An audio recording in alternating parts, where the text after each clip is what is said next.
Which one is the presentation? It's thesis presentation. Last one? This one? Thank you so much.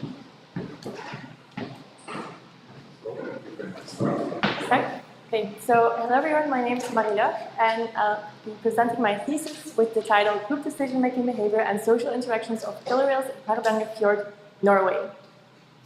It's a long title, it's a mouthful, so let's break it down together.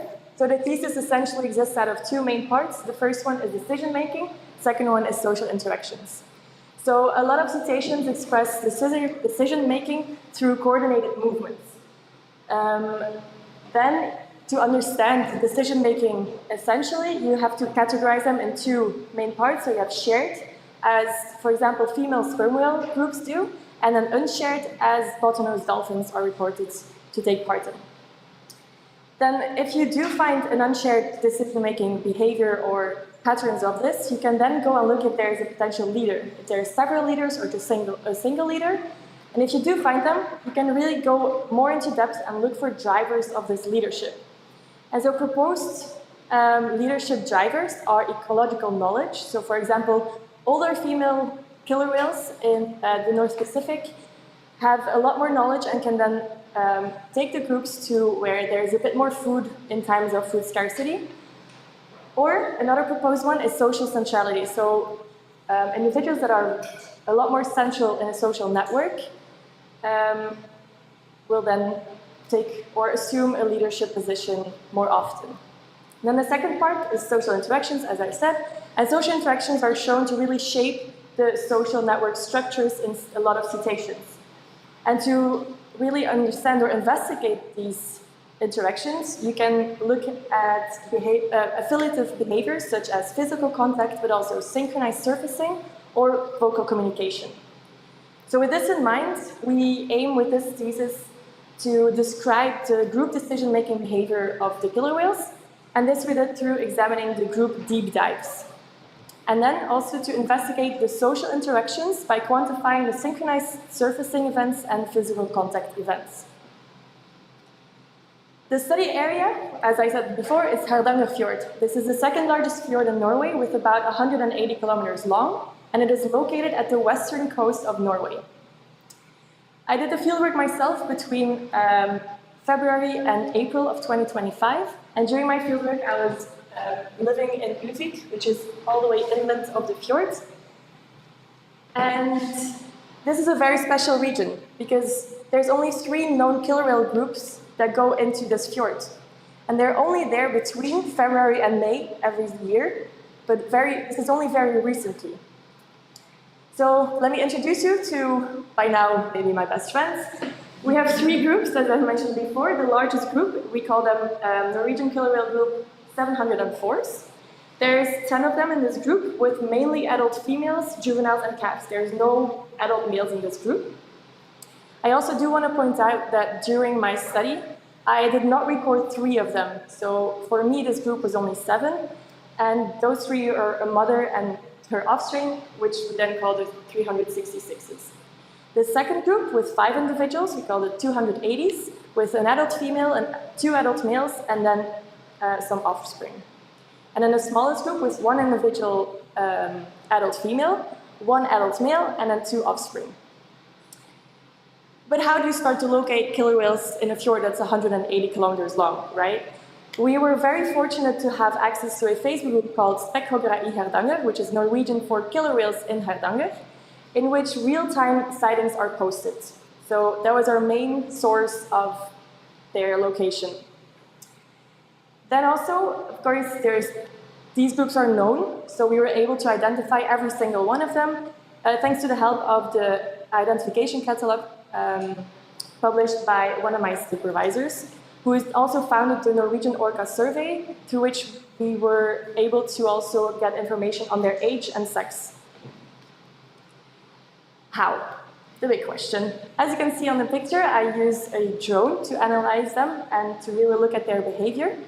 So looking into group decision-making behavior, It's maybe a little bit small, but it directly shows a bit of the challenge of doing drone surveys. For example, we have a lot of the individuals on this side and then one up here.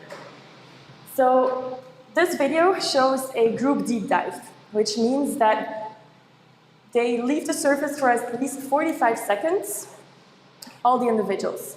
So here, 2 of them just don't. These 4, so down is again. These 2 dive first, the female first, then her cap. The 4 others will follow, and then lastly, this female in the corner will also follow. As you can see, I'm on land, deploying the drone, filming these videos, and I was very fortunate to have a second observer with me that was taking images from land, from their dorsal fins, to aid in their photo identification. So then going to social interactions, I wanted to show you 2 examples. So synchronized surfacing is when a minimal of 2 individuals synchronously breathe out at the surface. And then physical contact, it kind of explains itself, body contact with at least 2 individuals, as you can see on the right side of the screen. Then, taking all of this captured footage, I went into Boris, and you'll now see that I annotate a synchronized surfacing event between 2 individuals. Not only did I annotate these events, but I also looked at their group behavior. So in this example video, they were traveling, but we also have the opportunity to see them socializing, foraging, or resting. Then further into this video, right now, this female breathes out, and it's her last breath before diving. So then I annotate her as the dive initiator. Then following this, I also annotate every other individual's last breath before a dive as the inter-individual dive time. So it's a lot of information, a lot of annotations in software, but essentially I wanted to look at what makes an initiator an initiator. So I take their ID, I take their age and sex class, and I also looked at their spatial position within the group at the time of their last breath. So for this we have file and rank. File refers to being at the back, the middle, of the front, and then rank refers to the left, the middle, or the right of the group relative to their directional movements. All of this combines into a generalized linear mixed model. And then for dive timing, I took the dive lag, which essentially is the cumulative time between the initiator's last breath and the last individual to dive. So all of that cumulative. And then I also did the same for every time it took in between each individual to follow, which is then called the inter-individual dive times. Again, put into generalized linear mixed models. And for social interactions, we wanted to see if this occurs randomly throughout group behaviors or throughout these age and sex class combinations. And therefore, I performed a chi-square goodness of fit tests. Now, the most exciting part, I think, for a lot of studies is the results section. So looking into initiator characteristics, we found, it's sad that the video is not working, but we found that adult females are significantly more likely to initiate deep dives compared to all other age or sex classes. And I also want to point out that I have no recordings of a calf initiating a deep dive. And then there are also some recordings of adult males and juveniles almost equally initiating a dive, but females do jump out more. These results, I also want to clarify that during model selection, we had to leave out rank from the model. So looking into spatial position, which is only left us with file, unfortunately no significant effects here of any position of in the model, which is kind of surprising. As you can see with the bar plots, the adult female initiators do find themselves more frequently at the front or in the middle of the group, but not significantly. And then rank was left out, but I did want to show you the plots in which I just plotted out their positions. Then going to dive timing, to really look for leadership patterns, I plotted out the frequency with a dive lag, and this is clearly right skewed. This means that the time it takes for individuals to follow is very short. So we have an average of 14.5 seconds for the whole group to dive after the initial cue. And based on other reports, and there's not many, this is a clear pattern of leadership. Oh. Then going back to the generalized linear mixed models, I took the means of both. However, no significant effects of anything. Which, as a scientist, might be like, oh, dang it. But this is also a result, right? Like, this can indicate that their behavior and their decision-making is very stable over any type of context. But I do want to point out that diving, or the dive patterns, over the 45 collected dives, we were only able to collect them when they were resting or traveling. We would never record a dive when they were socializing or foraging. Then going into social interactions, so I had 19 physical contact events, which also included one nursing event. And these occurred more during resting and socializing than in any other group behavior type.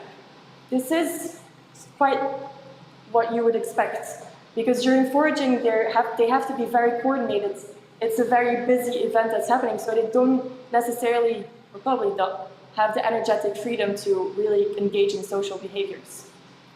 And the same can be said for synchronized surfacing, but the opposite then. So for 255 of these events, most of them took place when they were resting or traveling. So these are the behaviors you'll see when they have a bit more time, right? Like they're just traveling from one place to another at a steady pace, so then they can show these synchronized surfacing events.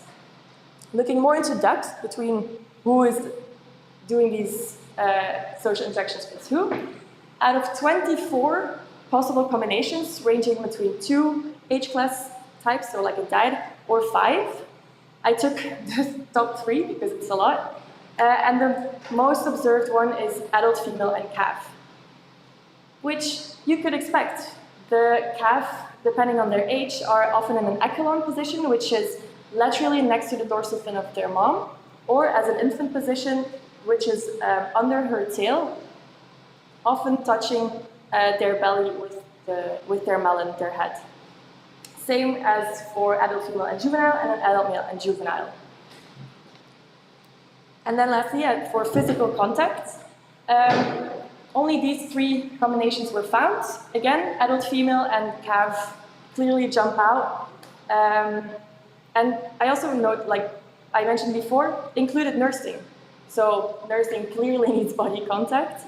And calves are very, very dependent of their moms in the first few years of their life. As for humans, it's the same. And so, yeah, as you can see, the other categories are adult female and juvenile, and an adult female with 2 juveniles. I also want to point out that I looked more into depth with the individuals, and for both categories, so synchronized surfacing and physical contact, over 90% of the adult female calf interactions were a mother with her own offspring.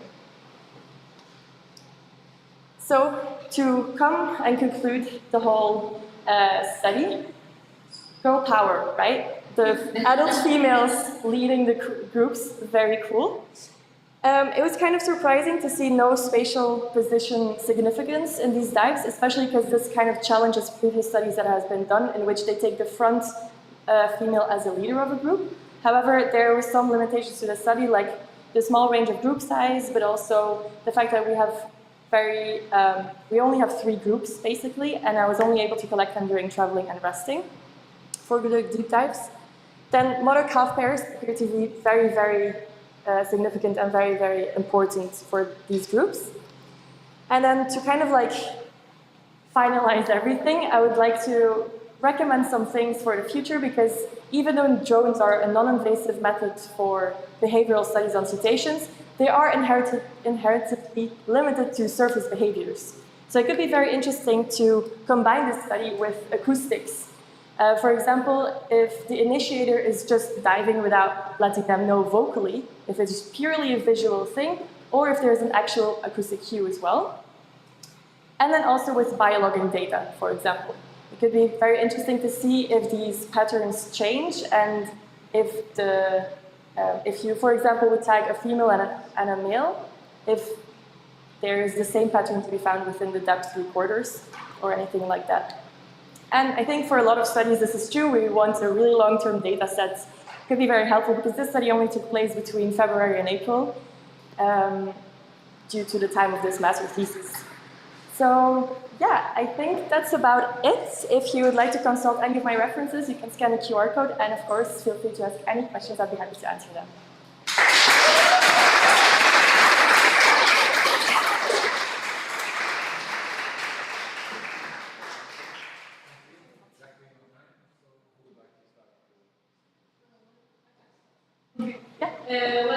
Congratulations. I like the work and we will explain. Just take some curiosities in order to discuss at least, you say that in this kind of classroom, the females are like the leaders. This kind of behavior have been found before in those classes also? Yeah, so for killer whales in general, it's also have been found in the Pacific Ocean. So that's why it was interesting for me personally to also see if it's the same pattern here. But also, like I mentioned before, female sperm whales, for example, really take on leaderships, but it's more of a shared decision-making behavior than killer whales, based on the studies that I could find. But the decision-making behavior is a very understudied field in animal behavior, so I think a lot more studies need to be done on cetaceans in general, or aquatic mammals in general, for this. Yeah. Another kind of behavior, you know, that is doing, is studying how they organize to fund the food. Of these groups? Yeah. Well, we don't know a lot about them yet, because I'm not sure if you know or anyone knows, like in Norway you have a big population of killer whales in the north, but they hunt herring. However, these groups are also recorded and seen to be feeding on harbor porpoises and seals, but also on herring. So, because of already the spatial difference between the two, and also this very mixed diet, there is still so many questions that remain unsolved because they've only been showing up yearly since 2020. So we're not sure if they learned these behaviors from elsewhere, like in Scotland, where they also feed on seals and porpoises, or somewhere else. So we don't really know yet. They're very understudied groups. That's all from my part. Thank you so much for the question. Okay, Marla, thank you very much for the presentation. I really enjoyed it. To work with behavior, in particular cases that is very difficult because most of the time it's underwater. And most of the time people think, oh, they just make pictures or videos. And you explained it very well all the things and methods, and I enjoyed the presentation a lot. Thank you. And continuing with the discussion of the step, and what you said, it is very curious that they just appeared there a few years ago, and they have a completely different feeding behavior from what is expected in Norway. So maybe it's going too far away, but do you, or the group that where you work, they think about doing genetics to know where they are coming from? Yeah, so actually it's been done last year for the first time, and then this year again at the end of April. So the tagging picture is actually one of the males in the groups, and then while they tag them, they also take a biopsy. So this is still like very ongoing research being done by my supervisor Yves Jourdain, who works in the north of Norway. She's the founder of Norwegian Orca Survey. So yeah, we're really trying to hope to see through their genetics where they're coming from. But yeah, it's very interesting because also it's hard because, for example, the Pacific killer whales, like especially the resident and the transient, you know their kinship. You know who's related to who, whose calves is who. But at these groups, we just don't know. We only know the calves that are born within the monitoring period since 2015, basically. Yeah, for example, perspectives, they are so completely with each individual. Yeah, exactly. So it will be very interesting to know who they are. Yeah. And I have another question because you mentioned that you have 3 groups and you do all these basic data, but it looks like just independently. Like, do you record if they have interactions between the different groups or only inside of the group? So yeah, 3 groups. The biggest group, I only recorded them alone, like only this group. there was never a moment that this group was in the fjord at the same time as the two other groups. However, for the other two groups, it's slightly different because they split up. There was one big group, both of them, sort of with the 5 individuals, the 4 individuals, there was one large group that split up recently. So I mostly filmed them separately, except for one occasion where I filmed them together in the fjord, and they only actually mingled during what looked like a hunting event. But the rest of the time, there was lots of space in between them. Very interesting. Yeah. And just to conclude, I mean, at the beginning, I was quite thinking about the whole the results are quite modern, always individual, and these social groups. But now with your questions, I understand better why this is so important. Because they are like a unique population or a unique different group. Yeah, exactly. So thank you very, very much for your Thank you for the questions. Yeah. Thank you, Maria, for the presentation. I agree with my colleagues on the quality and especially the small videos are really useful and it helped us to have a clear idea of what you really did for your thesis. The first thing by watching those videos was wondering how can you just recognize the individuals from a book? I mean, I understand you had a colleague who took photos of the lots of things, but it's a photo and then you have to follow them. Yeah. So I can show you a little picture to start. Because one male, for example, has a white spot right there. So that for me is like, oh, that's you. The other ones is usually between, I have to adventure that they're small groups, luckily. So I know, okay, the male is there, the other is the female. Then confirmed with the photo ID, and then the 2 juveniles, the smallest one and the youngest one, like that. So it's mostly on their relationships and how, like, who's grouping with who, that I, from the video, could tell who it is. But then, of course, confirmed with the photo ID. And I also had the advantage of having a person there in the fjords. It's also from Ulvik, with a really nice camera, taking lots of beautiful pictures and going out almost every time we went out as well. So we combined a lot of pictures with the videos. Yeah, so as you just said, it's mostly small groups that you study. Definitely not specialists of videos. I've never seen any video but it can exist in much bigger groups. So 2 questions. First one, how can your approach be transferred to maybe bigger groups, especially in regard of this problem to identify them from the group? And second, do you think that the mechanisms that you're suggesting can explain the pattern that you've been observing might be different in bigger groups? Yeah.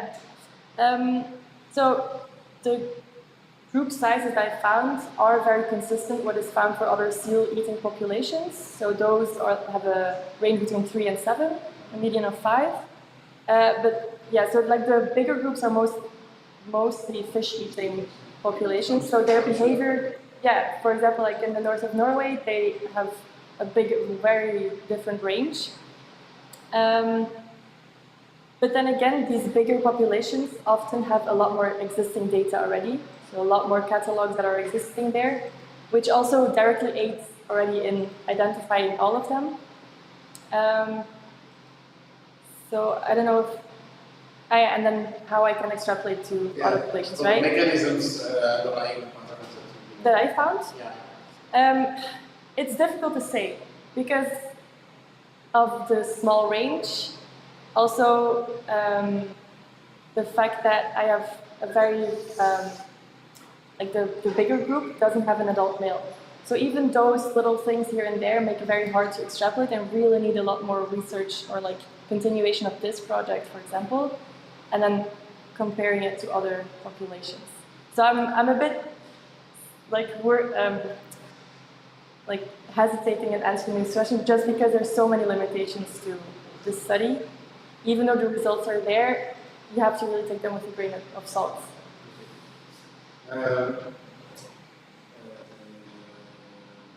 Yeah, you showed us some results, sorry, about the initiation of diving? This one or the next Yeah, one? yeah, yeah. This one. Yeah. this one. So you think that it's those are results for your more adult assets. My question is it always the same adult females with the group that initiate that? Yeah, so in the two smaller groups it is. Yeah. There's only one adult female in those. In the bigger group, it's almost 50-50 between two individuals, 2 females out of 3. Yeah. So that's one female that never initiates? No. And we also think she might be pregnant. Okay. So maybe that has something to do, because initially I also really wanted to look at calf association with these initiator, but all of the females have calves except the one that didn't initiate types. So. Okay. And did you see any group specific pattern? You have 3 groups, is it all the same one?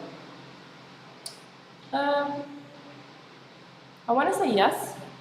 I did see that the bigger group was a lot more, or seemed a lot more relaxed within the fjord than the other 2. And also a lot less aware, maybe, of environmental things like a boat passing by, or I have one video of them and there's literally a harbor porpoise 10 meters away. And they look, they just keep swimming. And then 2 weeks later, or 4 weeks later, 3 weeks later, they're seen hunting a harbor porpoise. So yeah, they do behave very differently, but at the same time, it's still a very small context here. Like, you still have only fjord behavior. Thank you very much. Thank you so much. We have time for one question from the audience. Ready? And the back.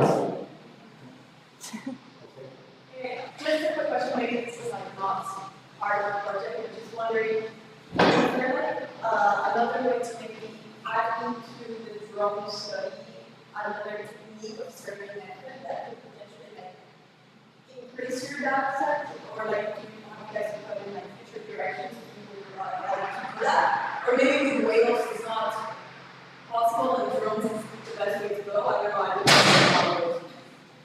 I mean, I think drones was a very, very good method for these type of studies, but maybe like going back to the map, I can find it. Yeah.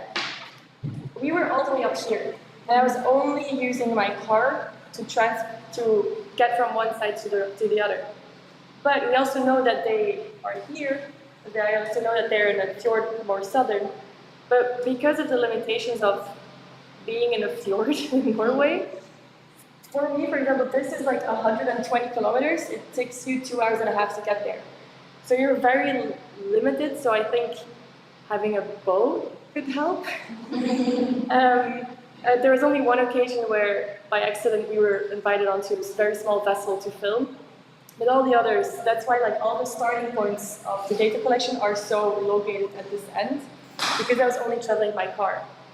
So ideally, I would like recommend to have a boat and a way to combine both Hardangerfjord, but also Sognefjord, which is the one just underneath in the south.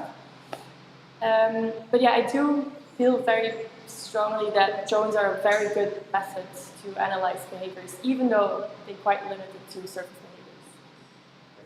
Sorry, we have to look on stage also to ask the Shannon. Come and find me. Thank you.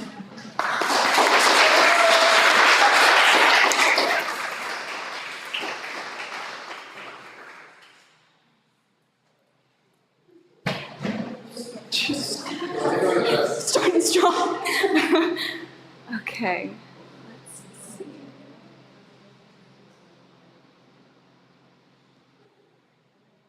Where's the present?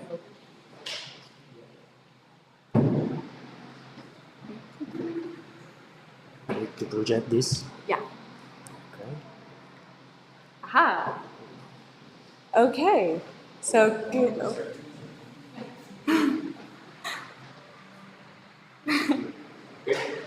Thank you. Good afternoon, everyone. My name is Shannon Finnegan, and I will be presenting my master's thesis on the contaminant burden of legacy and emerging pollutants in D. delphinus, or common dolphins, from Irish waters.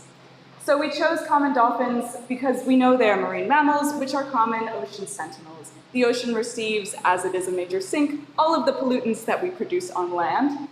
Furthermore, they are good bioindicators. Similar to us, they're case-selected species, so they have a long time to figure out through their body how to process different contaminants, but also to express long-term congenital diseases. And that makes them at risk. Since they are at the top of their trophic level, they're also accumulating through the food web all of these contaminants with their prey species. We began by focusing on per- and polyfluoroalkyl substances, which are also known as forever chemicals. They're known as this because of their incredibly stable structure. They don't break down, they can stick around for forever, and also because of those things, they're used in almost everything we have. Textiles, cookware, carpeting, flame retardants, they're fantastic chemicals, but they're also probably not great for us. There's been some recent research, mostly in human medicine, because that's what we're the most aware of, about endocrine disorders, cancers, and developmental disorders that could come from these contaminants. Currently, there's only two congeners, if you will, that are under investigation by the Stockholm Convention, and approximately 600 other congeners that are still on the market. So while we're starting to go in the direction of remediation efforts, it's not quite there yet. We also focused on two legacy pollutants that I'm sure everyone's very familiar with, the polychlorinated biphenyls, or the PCBs, and DDT, which is dichlorodiphenyl trichloroethane, both of which are banned in the EU and the States. The PCBs are really good at absorbing heat, again, very, very wide range of application, and our DDT is, as you all know, a pesticide. So our study aim was to contribute to the OSPAR indicator. One of OSPAR's main goals is developing these indicator species, which can then give us insight to the pollutant burdens or other burdens in our marine system. And again, we were focusing on the emerging PFAS, legacy PCBs, and DDT, but we also wanted to look at systemic interaction between all of these components as well. So unfortunately, all of my individuals were stranding, so I don't have any very nice pictures for you. This is our sample series here. Our present study included 12 individuals from around Ireland. And for the PCBs and DDT, we were able to incorporate 2 historical data sets as well to increase our sample size. But again, when we go back to the correlation study, we still have only 12 individuals. So our methodology started, of course, with the chemical assays. With the PCBs and DDT, since they are lipophilic compounds, they were assessed in historical data sets listed here in blubber tissue. And for the present study, we used both blubber and hepatic tissue, but that was analyzed by recognized field leaders. I wasn't able to get my hands on it, unfortunately, so I get to do all of the fun activities in R. So starting with our PFAS, we began with some data cleaning. We had some compounds that were less than the limit of quantification or not detected in probably the blubber tissue. Most of them were detected in our liver tissue. And so to account for that in a conservative way, we used half of the limit of quantification. And for the not detected compounds, we used the limit of detection because we didn't want to negate the fact that they're probably exposed to it anyway. It just might not be recognized by the assay. So then when we explored the data to see which congeners were in most notable amounts, we found that in the blubber tissue, 6 PFAS congeners were of notable concentration, and 7 were of notable concentration in hepatic tissue. So we moved forward with our analysis using mostly these congeners. We began by asking which tissue matrix is the best to sample for PFAS analyses, and we found that the liver tissue or hepatic tissue had overwhelmingly higher concentrations, and there was greater differences between males and females, so we concluded probably best to sample the liver tissue. We then wanted to look at how PFAS chain length could affect bioaccumulation patterns. We used 2 different approaches, both with a binary approach, if you will, short chain versus long chain, and then with a further refined approach using 3 different chain length definitions and found much greater spread with our higher trophic level species. We then moved on to say, okay, how do these PFAS concentrations then vary with sexual maturity status? Can we get more information on how they might bioaccumulate? And so we began with the concentration approach, which showed us that immature males have an overwhelmingly high amount of these 2 congeners. But then we realized that liver values may change dramatically based on the size of the actual liver. And we didn't have any metric to tell us what the total concentration burden could be.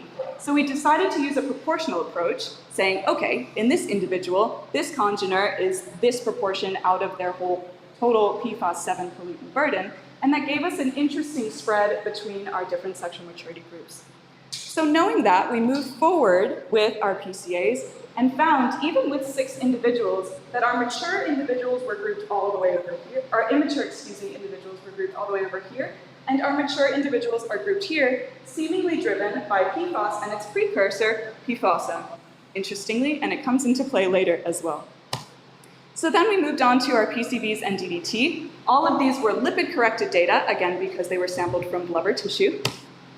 We did some data exploration as well and found that the ICES PCB congeners, which are a grouping of congeners with a wide breadth of toxicological symptoms and chlorination, were consistent across all of our data sets. And PPDDE, which is a known metabolite and historical indicator of DDT, was consistent across the data sets as well. So again, we moved forward with these subsets because we had a larger sample size. Hey. Okay, so because of the former research done on PCBs, we were able to have established toxicological thresholds to assess our data against. We found that all of our individuals were below the highest noted threshold, but some are still exceeding the threshold for the onset of toxicological symptoms. And when we look at mean some PCB concentrations, in some of our data sets, some sexual maturity groups still exceed it as well. So there's more work to be done there, even though there have been regulations put in place. We also wanted to assess the known hypotheses of bioaccumulation and maternal offloading of these pollutant burdens, and found that our data does follow suit.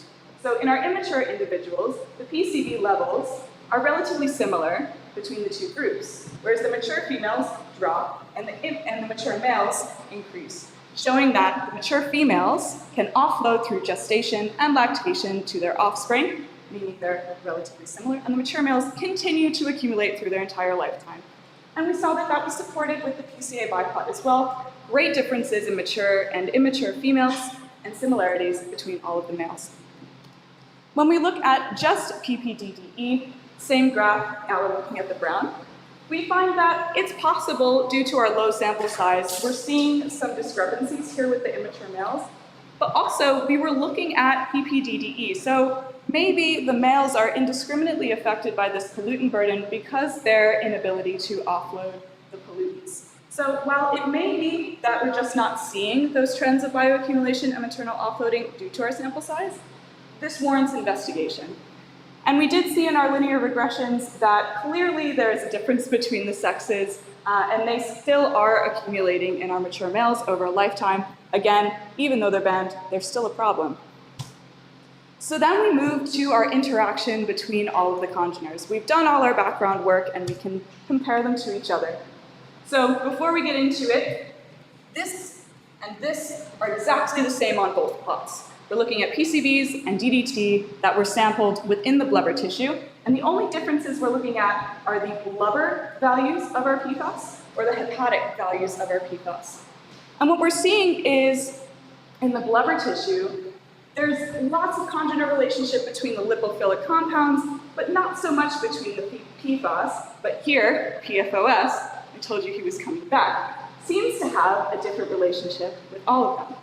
But when we move to the hepatic tissue, we find more relationship between all of the PFAS, and again, this same relationship between all the PCBs, and a negative correlation, although not significant, with the PCBs and our two congeners showing different behavior.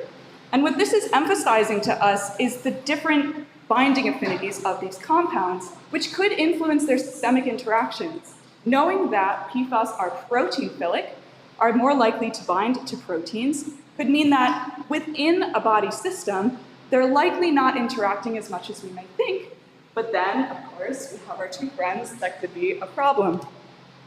So our conclusions here are that with PFAS, our tissue matrix is important. We should probably be sampling hepatic tissue if we can. Chain length may have an influence on their bioaccumulation patterns, and for these higher trophic level species, it may be prudent to adapt a 3-tiered model as opposed to just short chain, long chain. And furthermore, life history may come into play here, but we don't necessarily know how. For PCBs and DDT, we did find that some of our individuals exceeded those PCB thresholds. Make note of it for future work.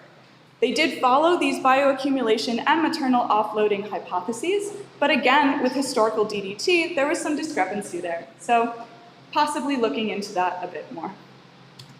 And then when we put it all together, binding affinity may have a very influential impact when it comes to how the pollutants are processed, how they're stored, and how they're offloaded within the organisms. Also, congener groupings, while they may be indicative of certain patterns, it may be prudent to look at congener differences as well within their groupings themselves.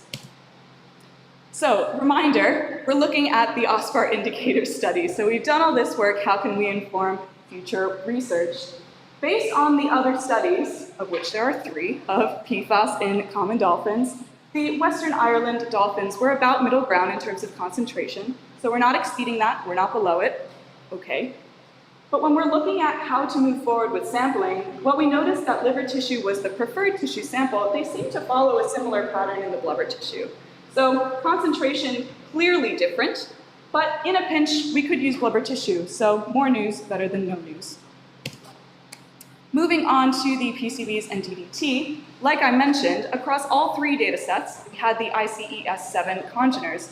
However, in our 2 historical data sets, we had additional congeners present as well. So to inform the OSPAR indicator, we wanted to know which of these congeners could be influential in terms of concentration for our common dolphins. And we found that PCB149 in both studies and PCB187 were within the top 5 in terms of concentration. So maybe keep those in mind for future studies. And for DDT, we still notice there's an increase, especially in males, so continue work towards that effort. We clearly had some limitations. Our sample size was really small, especially when we're going into sexual maturity groups. So it would be great to have continuous, consistent sampling to continue to grow this study. As I mentioned before, liver metrics for the PFAS would have been really helpful, but we were able to mediate that a little bit with the proportional approach. It would be great to do species-specific analysis, especially when we're informing for conservation efforts. However, it's understandable that that may not be available for major international regulations. Furthermore, toxicological assessments are essential, but we need to remember that they're being served a cocktail of pollutants on a regular basis. So co-exposure is a very important aspect of this work. So thank you very much for your attention, and thank you to all of my advisors for their continuous support and the tools to make this possible. And there are some references, and the full references there.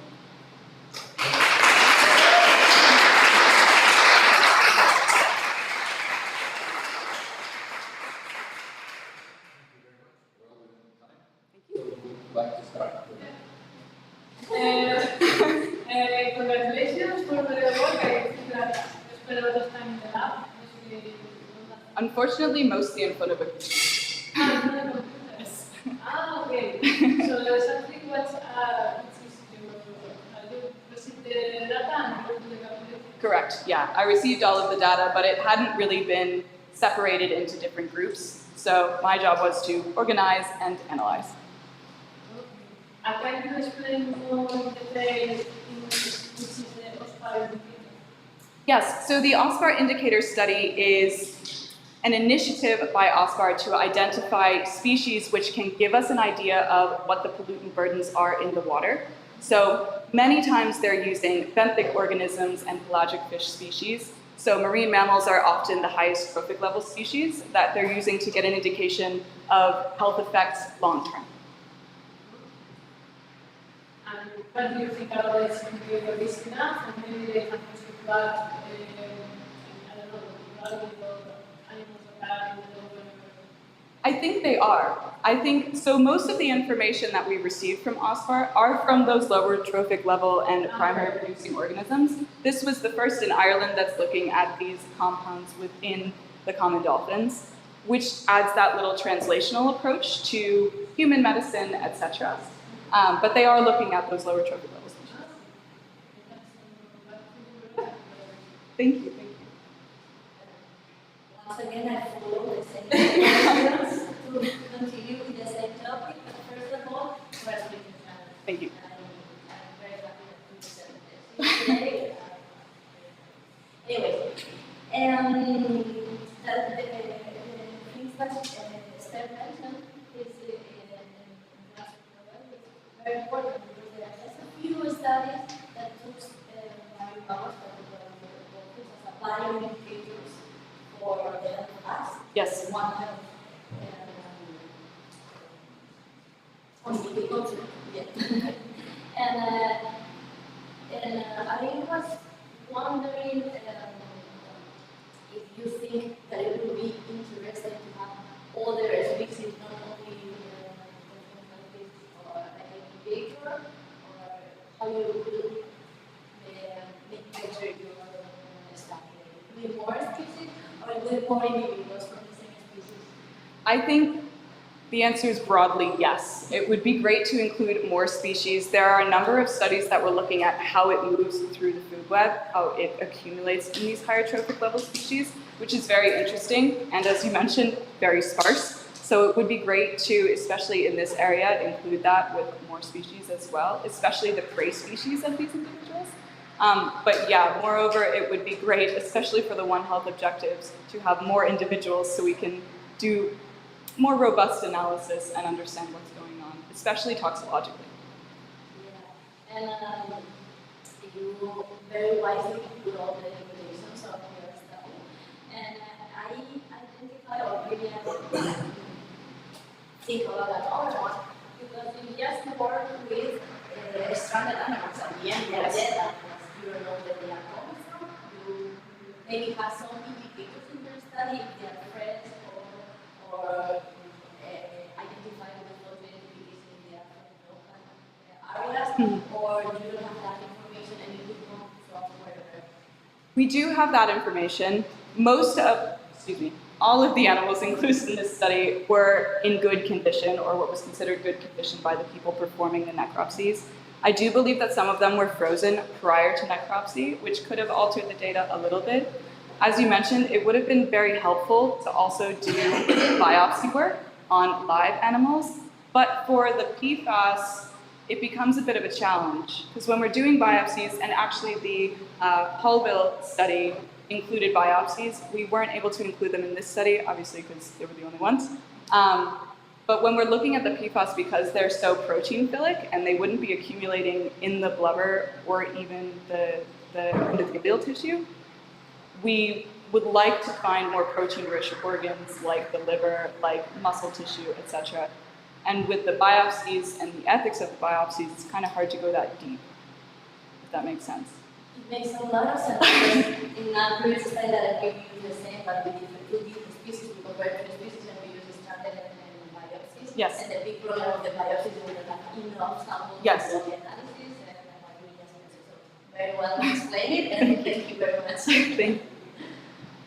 Yeah, thank you, Shannon, for your presentation. Which is great. Thank you. First, a small point to forward regarding your regression plots. Maybe I'm not sure all the relationships were significant, especially the first one. Which one? The first linear relation. Yes. I had some doubt. Yeah, it's related points. So I'm not sure if this is really significant. So my advice would always be to add the correlation test on the plots because otherwise it's. We did perform an ANOVA of the slopes, which is why these are log transform data, because initially they did not satisfy the requirements of the ANOVA. And they did find a significant difference in tissue type, but not in sex. Yeah, that's quite okay, so that was the first question. So you didn't, for PFAS, you didn't find a difference for sex? We did not find a difference for sex in this. But you did find for PCBs? Yes, yes. And for PCBs, we went further and did, sorry, it's going to be very busy, a GLM assessment to identify whether sex was a significant predictor in the concentration of PCBs. And we found that for many of them, especially the higher chlorinated ones, it was the most significant predictor in all of our models. So maybe you really say that, so sorry if I missed that. what mechanisms, what physiological mechanisms or ecological mechanisms could be underlying these differences between sexes? The biggest difference is between the mature individuals. As I mentioned with the maternal offloading hypotheses, the females are able to, through gestation, transfer their pollutant burden to their offspring and then basically send it out into the world with a pre-dose of toxins. Kind of rude, but that's why we're seeing the biggest difference between the males and females, because the males are not able to do that. And it could lead to significant ecological problems because, of course, we need males to have more, and the more toxic burden that they acquire, even if it's from females to young males and then continuing on, will compile. So. Okay. And do these contamination levels have health consequences for dolphins? Hard to say. There's not been enough research for that. There is a necessity to have further research, especially for the PFAS, because as was mentioned in the talk that we had at the beginning of the symposium, it's not very well studied. The studies that I've read on the PFAS in particular have been on humans, of course, and on consumption animals, so either livestock or fish species. They're finding that they often don't bioaccumulate in fish species very well because they pretty efficiently release them. So we're not sure how else they could be getting them. Is it just that they're eating so much of them that they're accumulating them, or some other way? That was my next question. So you said fish can eliminate PFAS? Yes. Can mammals too? Yes. Okay. It's been shown the half-life data is pretty minimal still. We only have a little bit in humans, and it ranges anything from a few days to, especially for the longer chain PFAS, to years and years. Is it dissolution or detoxification? It's detoxification through the liver, yes, which is again why we sampled the hepatic tissue. Yeah, regarding the difference between tissues, liver and blubber, so liver is preferable. Yes, for the PFAS. Yeah, because it's not as easily accessible as blubber. Yes. Especially on the field, it's easier. Yeah. Is it possible, in your opinion, to establish some conversion factors so that you can really measure things on burgers from biopsies, provided you get like measurements from biopsy? It may be possible. Yeah. Yeah, I mean, as we were seeing in the last little graphic here, it's a little small at the bottom, but this is the liver tissue values, and then this is just the square root concentration, spread it out a little bit, and then blubber tissue. And while the concentration is much, much less in blubber, it's possible that with very refined techniques we could get an indication. But again, the blubber, because of its recirculation properties during starvation periods, its necessity in their hydration, it operates very differently from the liver as a detox organ. So I don't know if we would get the full systemic assessment, if you will, from the blubber tissue. We would just be able to get concentration. So, yeah, thank you. Thank you very much, sir. Of course. So we have time for a few questions. Just checking. There's nothing on the. I'm curious about the extraction of the compounds. Mm. Maybe we have to imagine how that was done. I know you work with. Yes, it was, so for the PFAS and the PCBs, it was all done by these outside contractors, but essentially they marked them with, I believe it was carbon-13 marking, and then they disseminated them from the tissues, and then used, I'm not going to remember the name of it, the particle identification. When they processed the tissues, they sent it through a, you got me with the heat. Anyway, a machine that was able to identify the compounds based on their weight as it was going through. Yes, thank you, the mass spectrometry. Yeah, so that's how they were all performed, both for the blubber and the hepatic tissue. But again, the blubber had to be lipid corrected because there was a high fat content. Yeah. Well, we still have time for a couple of quick questions. Sure. So the Does the stranding time or decomposition have any effect on this quantification of these? I don't know. I've not read any papers on the stranding time causing any degradation or loss, if you will, of the pollutant burdens, especially when we're looking at dense organ tissue. It's probably less than it would be in a more sloughing tissue like the blubber, which could dissipate easier. Also, often when you find stranded organisms, it's likely due to starvation most frequently, and so the blubber is very, very thin. So that obviously has something to do with it, but it's not because of the stranding. This maternal uploading is unheard of. So it's through the milk, somehow they're able to be detoxified through the milk? It's both. And the studies are differing as to what is the more, I guess, aggressive vector of offloading, whether it's through gestation itself or it's through lactation. And some studies have noted that in humans, lactation may play a more important role because the milk proteins are originally from the liver proteins. So you're getting proteins that are then processed and sent to offspring through lactation rather than getting proteins from the liver that are then in gestation. So likely very, very different for the PCBs and DDT and the PFAS due to that binding affinity. The PCBs and DDT, of course, because they're lipophilic, are probably circulated through their system more regularly due to the need of hydration during gestation. But then during lactation, it may be a little less.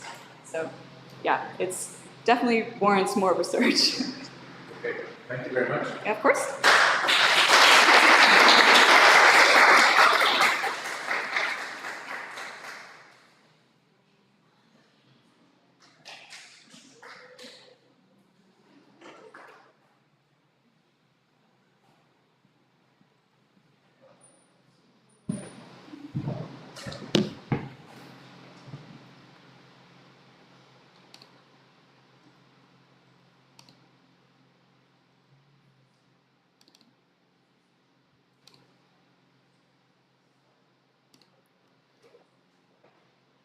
So next,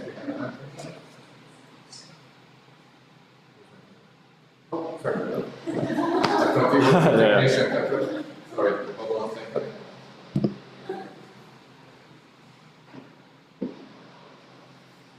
Let's just wait on 1 minute. Yeah.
Okay. Hello everyone, my name is Anthony Peters, and today we'll be exploring the impacts of calcitrality and the dynamics of common dolphin groups along the south coast of Portugal. So first of all, it's important to know why we're specifically focusing on common dolphins. Well, they have a compelling social complexity known to form large groups with aggregations known to number in the thousands in the open oceans. But at the same time, besides these large groups, they can also form more stable groups with increasing call proportions, showing similarities to nursery groups, which are grouping strategies by adult females centered around mother call pairs with several functions, but all aimed at increasing call frame success by enhancing early life survival of vulnerable young.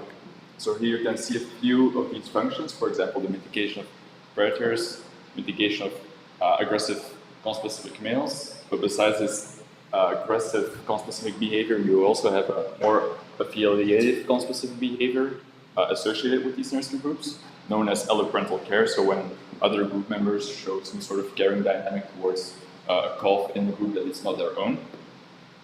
But although this alloparental care has been found in several marine mammals, documented evidence of alloparental care in common dolphins is currently lacking.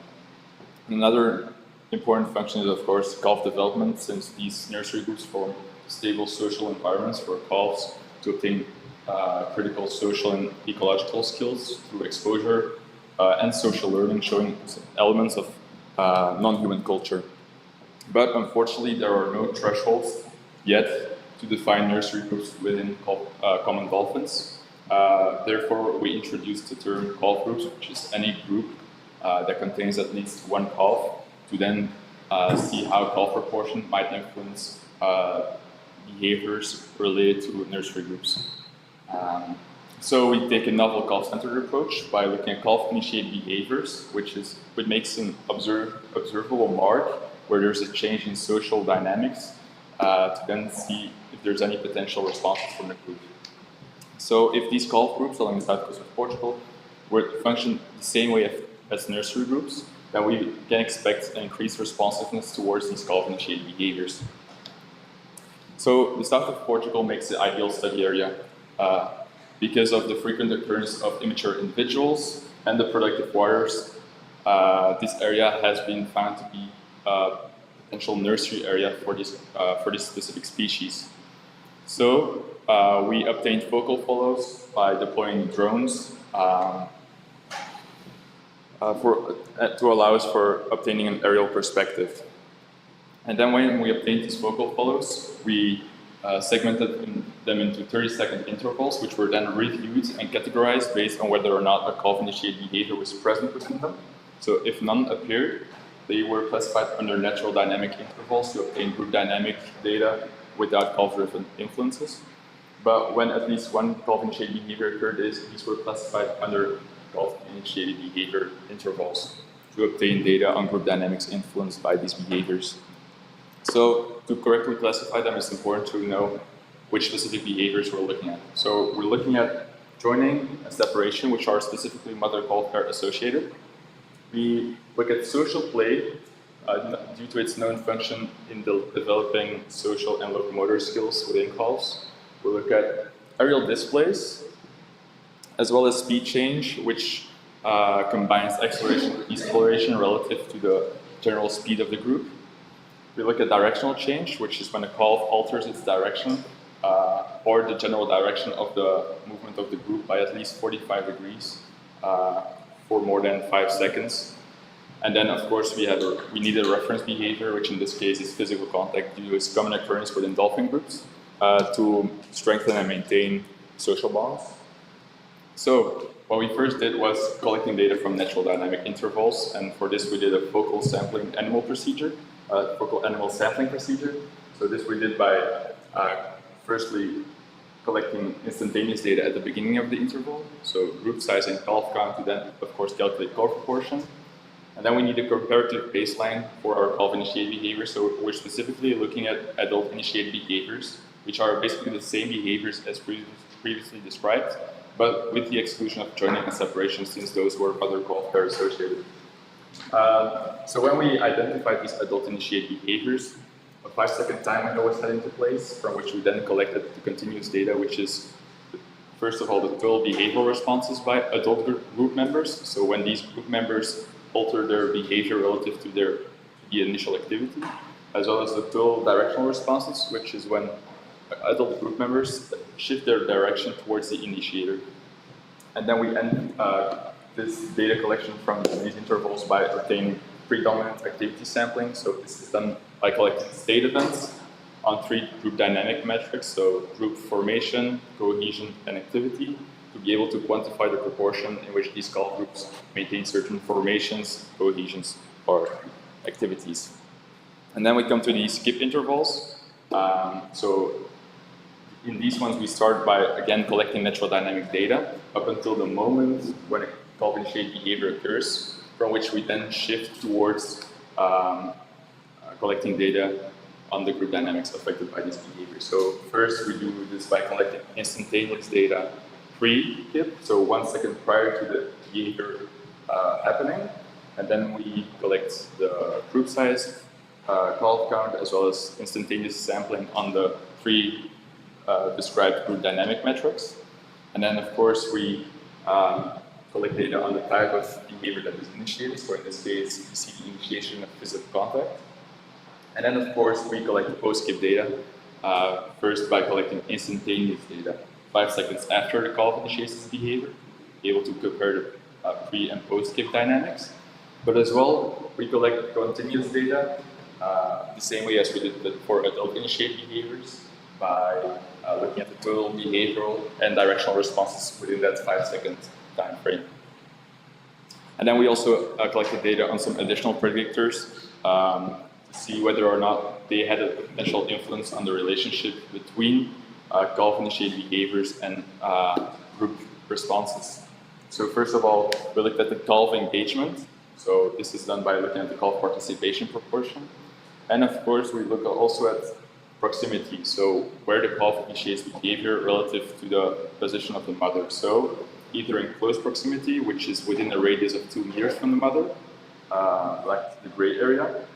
Outside of this gray area, you have either a social separation, so when the calf initiates behavior within a radius of 2 meters from another group member, or you have the solitary separation, and that happens when the calf initiates its behavior outside of a 2-meter range from any group member.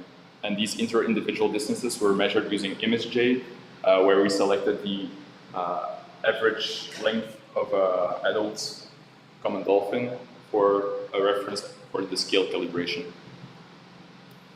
And this is an overview of our data set. So from the 290 sampling intervals, if we were to use thresholds used to define nursery groups in other dolphin species, 59% would be considered as nursery groups. But if you were to do that, we wouldn't really account for interspecific variability.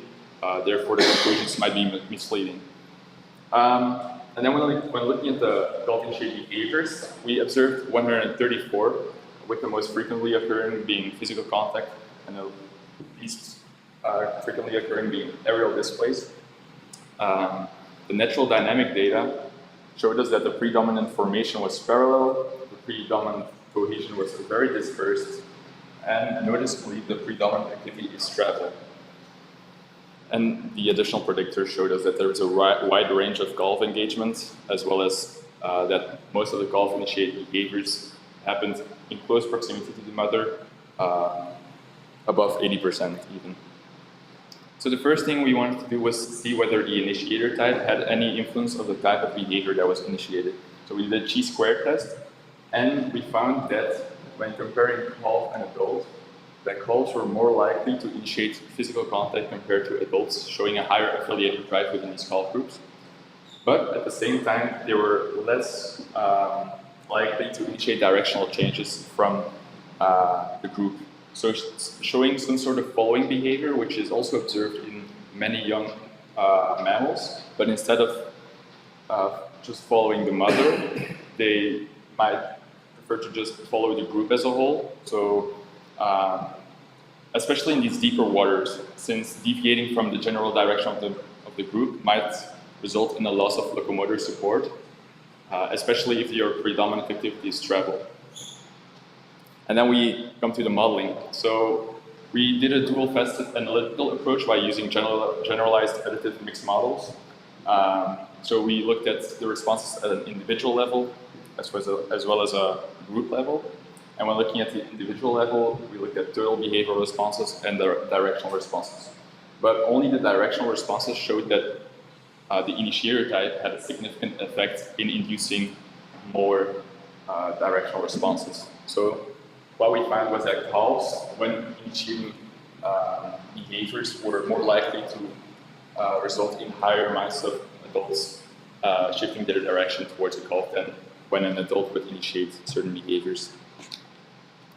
So We did a follow-up analysis. We looked further into these call-initiated behaviors and the directional responses, and we see it's also important to know that the total directional response is found by adding up both mother responses, mothers of non-initiating calls, as well as non-mother individuals within the group. And we found that there's an uneven distribution in responsiveness towards the call. In the previous model that we did, so again, showing the individual responsiveness, we also wanted to see whether or not there was some sort of evidence of alloparental care. So from these dual directional responses, we excluded maternal responses, since mothers are probably more likely to react to their own calf.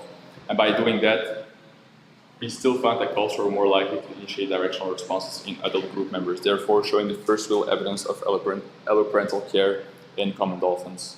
But again, to this, we see that there's an uneven distribution.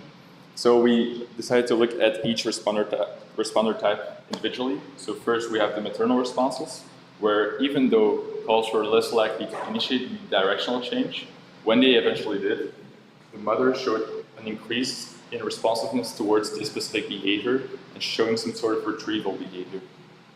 But we also found that the maternal responsiveness decreased with an increasing group size, and a potential explanation for this might be that in larger group sizes, they might rely more on alloparental care. And then we have the non-mother individuals responding to specific behaviors. And although none of the categorical predictors in the model showed significance when we looked at the continuous predictors, we found that calf proportion and calf participation proportion, when they increased, we found that there was also an increase in responsiveness in non-maternal individuals. And what's specifically interesting about this one is that we see that there's an increase in responsiveness starting around a calf proportion of 0.25 to 0.3, which is also the threshold used to define nursery groups within all other dolphin species.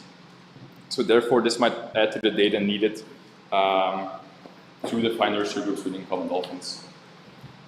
And even at the group level, when we looked at the change rates from natural dynamics and compared them to the change rates calculated when comparing pre- and post-skip data, we found that calves, when they initiate behaviors, the change rates were significantly higher for all three group dynamics. And when we compare group level and individual level responses, we see that behavioral responses were significantly less likely to happen than directional responses. And knowing that travel activity is the predominant activity, we can sort of start thinking that travel activity might have an important role in these offshore, these deeper water environments, since it's also associated with a higher vigilance state. So when looking at an individual level, we see that mothers show some sort of retrieval behavior to certain types of calf-initiated behaviors. We see this first real evidence of alloparental responsiveness, and we found data that could lead to defining nursery groups in common dolphins. As well as at the group level response, we see that they show higher change rates for all three group dynamics. Therefore, calls might not just be passive recipients of care, but can also influence the group dynamics on both individual and group level. Thank you for your attention. I would like to thank my supervisor, Joana Castro, my co-supervisor, Francisco Borges, all the members at AIM, and my parents for the continued support. Thank you.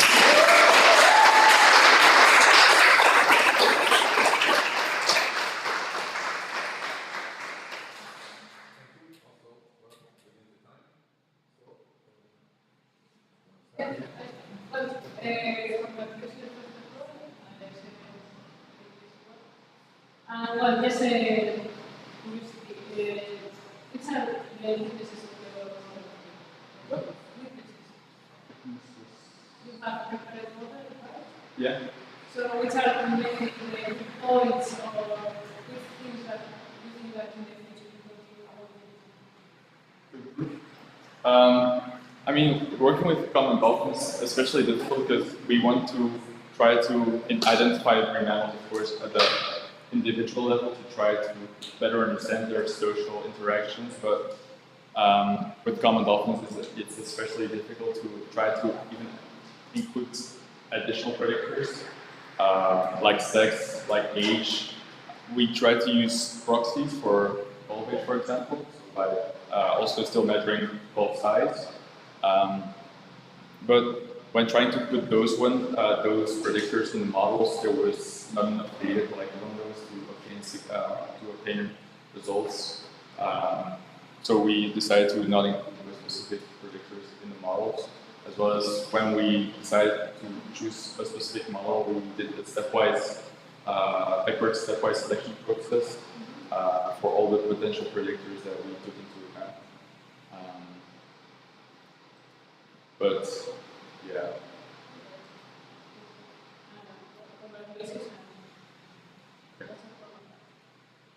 Okay, Anthony, congratulations. I guess that you did a really hard work. Yes. Because, okay, we started this session with organizations to identify them, they are the small group, but come on, everyone knows that dolphins are like crystallized animals. They are big groups, jumping, moving very fast. So I guess it was very difficult to identify the videos. Yeah.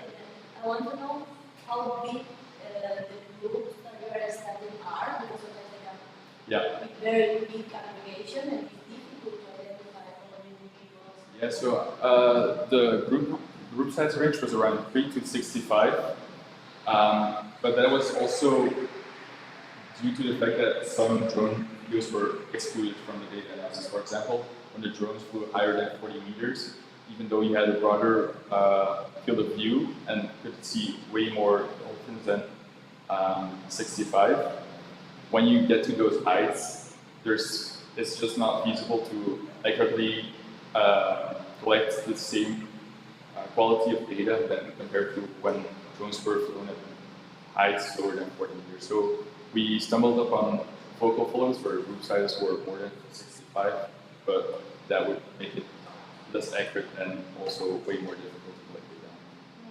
And particularly for those cases, since we know that they are difficult to manage some of the data because of the biology of the animals, do you have a double check person who will see the videos? Yeah, so this data set was also used for a study by my supervisor, and when comparing the data obtained from it, it showed a lot of basically the same data, not fully, since the data she collected was from a broader data set, but the first part of the thesis was focusing on being able to correctly identify all the data. But we also decided for certain predictors or certain uncertainties to switch to, instead of quantitative data, to more qualitative data. For example, the proximity predictor. I mean, measuring the inter-individual distances is very difficult, especially with these previous drones, since this data was collected in 2016, 2019. So if we were to accurately try to measure these inter-individual distances, it would lead to accuracy. So that's why we decided to go for a more qualitative approach in certain aspects of the study. Okay, and one more thing is related about the drone. Yeah. Because sure, if you are working wells, the drone are very high, so no interaction, they don't even know that the drone is there. But when you are working with a small or medium amount, you have the problem that they really don't know that it is there, and they can be stressed, and maybe they change their behavior because of that. Do you take that into account? Yeah, so my supervisor published a paper about disturbance and the influence on drones on common dolphins specifically, and she found that when drones were flown higher than 20 meters, that they showed no significant response to the presence of the drone. So that's why we also excluded potential, not that there were any, but the drone height was always higher than 20 meters and over 40 meters, of course, to minimize the disturbance. And just For example, for other mammals, like what I was doing normals before, we can identify different sexes. No, no. Do you think that there are any tools that can be applied for identifying sex?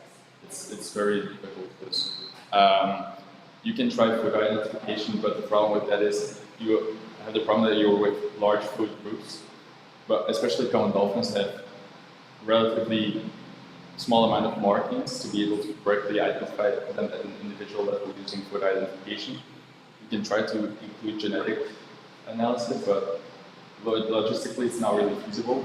So we used Forest software to try to be as specific as possible in certain categories. For example, identifying different responder identities. For example, when there was a mother-calf association, okay, we know that there's a high probability that this is mother-calf, and that's really the furthest you can really go at this point. Yeah, I would recommend it to in the future. Yeah. To read that it's also possible to take the law. Oh yeah, the logos, but yeah, Sex with that. with especially these large fluid groups. I mean, even though they're more stable than the open ocean groupings, it's still like being able to really obtain accurate genetic samples from these globals. Probably it can already help to start identifying the sex level, but yeah, that we didn't do it, so maybe in the future. We can discuss that later, it's just because it's my topic, don't worry. So once again, thank you. Thank you. Thank you, Anthony. I have to say at some point during the method when you're describing all the indicators, you kind of lost me.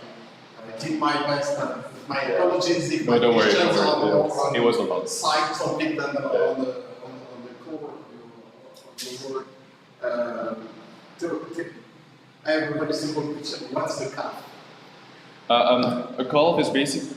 So again, we don't have longitudinal studies, so we can't really see or know how old the calf is. So how we identify the calf was based on calf size and maternal association. So like Marie said, if we see a smaller individual, which we of course measure using the same way as we measure individual distances, we look at how large the individual is. So if it's smaller than 180 centimeters, we classify them as a calf when they show maternal association. So by entering the infant position and the echelon position, or the echelon.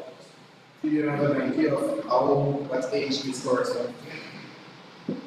The thing with calves, especially common dolphin calf, is that they have very late reproductive maturity. So they show a lot of calf-like behaviors like other younger mammals up until the age of 7 years old. And then this is linked to, of course, them gaining enough social and ecological skills to incorporate correctly into these large social group settings. So the mothers have calves every 7 years, I cannot say this for certain. I think it's around 2 years. Okay, 2 years. And don't take my word for it. Sometimes have several calves behind them. No. Like in this case, we found the alloparental care, the evidence of alloparental care. And so you have mother-calf pairs where another calf might interact with through social play, especially since calves are found to have a lot of social play with each other to develop these important social relationships. So you said it was grouped between 3 and 65 individuals. Is it a single group or is it different groups? These groups are best defined as having fission-fusion dynamics, so that means coming and going. We still log when there was fission, so for example, a part of the group disappears, but that's why we also segmented these focal groups videos in 30-second intervals to correctly assess the amount of individuals that are currently there. I have to say, from the videos that I analyzed, there were not that much fission-fusion dynamics as you would expect in more open oceans or more fluid groupings. So again, this shows more stable forms of common golfing groupings than you might expect.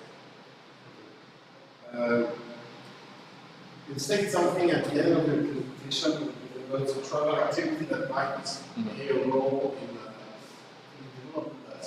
Yeah. So first of all, we measured the proportion again of at what time specific the golf groups show specific activity. So we looked at travel behavior, at rest behavior. So at this more slower, less directional movement, and then we have social behavior. And when we found that travel activity was a predominant activity, it sort of made sense since these deeper offshore deeper waters, I can't really say that they're offshore specifically, but these deeper waters are linked to a potential high presence of potential predators. Like in this case, in a certain video, we saw the presence of a hammerhead shark. So this travel activity might have a goal-directed function in enhancing. You mean beyond traveling? Yeah, exactly. So that's why you also see not that much individual level behavioral responses. So the more common one is directional response as a response to these initiate behaviors, as well as when we compare it to studies in nursery groups, in more shallow nursery groups, we saw that the predominant activity in those groups was rest, and we found also that separation was compared to nearshore habitats and offshore habitats was less likely to happen, and that also is shown with the close proximity of the initiate behaviors of these findings. Thank you very much. Thank you. Okay, we still have time for some questions.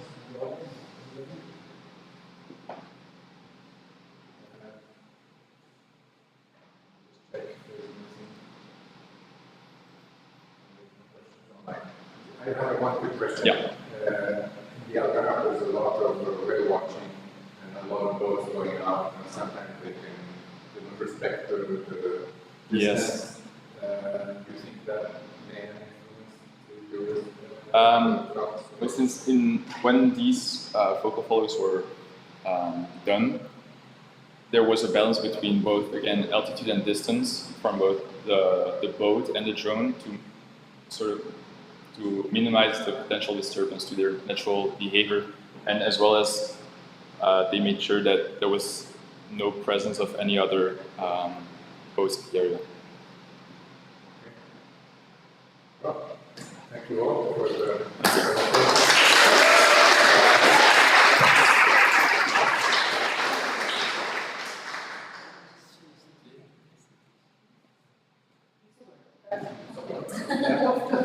They're still on the street. So you will talk Okay, here. okay. We can read your presentation. Oh, can I just unplug it? Ah, it's over there. You don't have another one?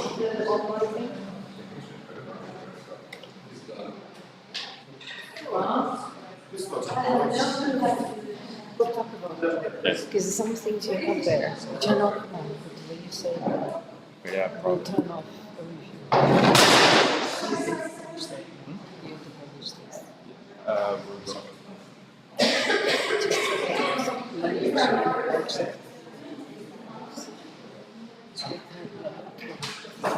We're going.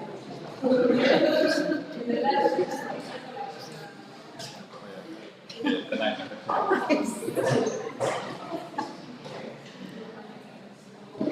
Is it tough? Flying? Was it okay? Is it able to be turned off, the live stream? This is the third stream. Sorry? Are you able to turn off the live stream? The live stream. Yeah. DVD. I'll be back.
Well,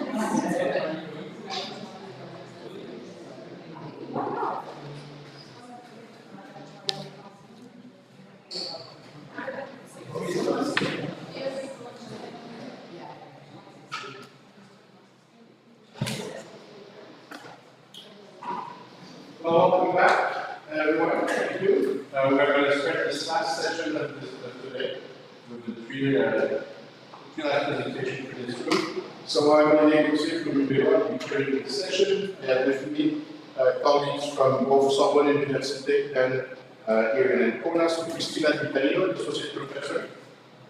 Stefano De Gasparini, Associate Professor at Sorbonne University. And Francesco Memora, a researcher here. Thank you very much for joining us for this journey. And as usual, I think you have 15 minutes to present students, 15-minute discussion will follow. When we come to the 13-minute mark, I will try to get your attention to what you might have left. If you see me standing up, it's better mostly over time and need to quickly very rapid. Thank you, and this is that.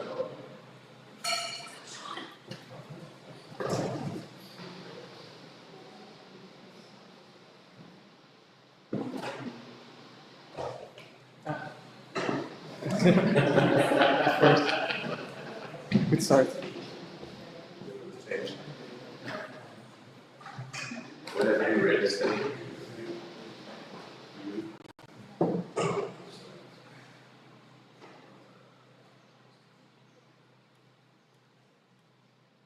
Great. Okay, so hello everyone. Today I will be presenting my thesis entitled Dendrophilia as a New Archive for Ocean Temperature and Nutrient Variability on the Southwestern Iberian Margin. And I will start with the introduction. As you might know, cold water corals form complex habitats that a lot of other species rely on for habitats. But cold water corals are being threatened by climate change that makes the ocean warmer, more eutrophied, and more acidic. And this affects the cold water coral's ability to grow.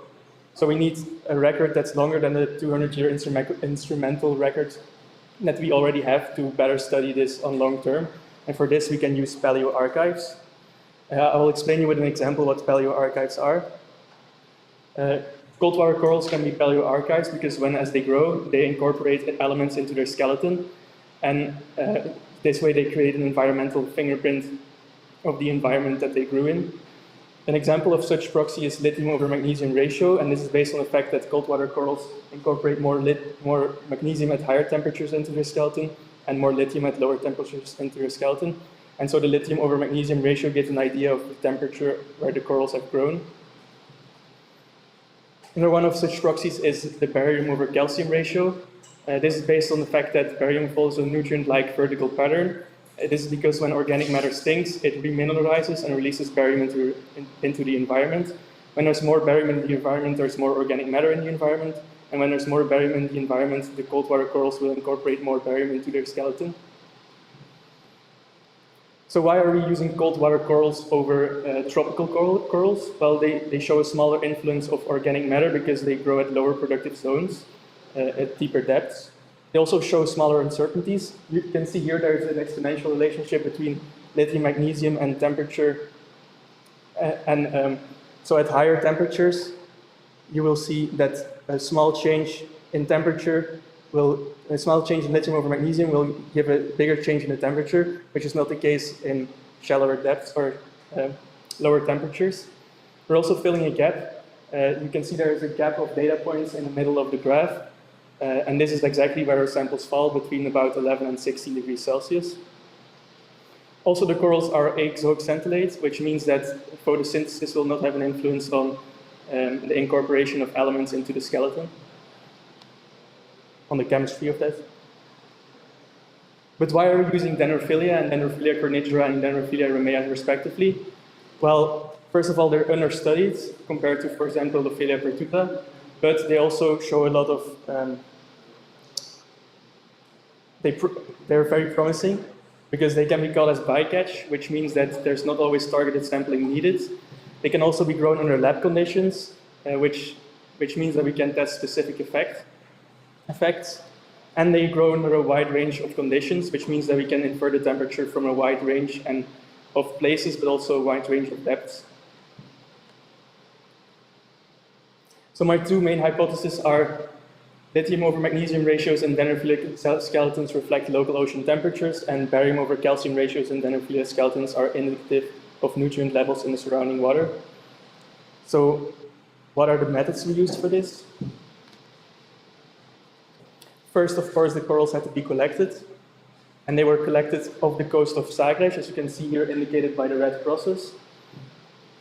We collected 32 samples, 12 of which were Dendrophilia cornigera and 20 of which were Dendrophilia romea at 5 and 7 depth levels respectively, but I'll get back to this in a bit.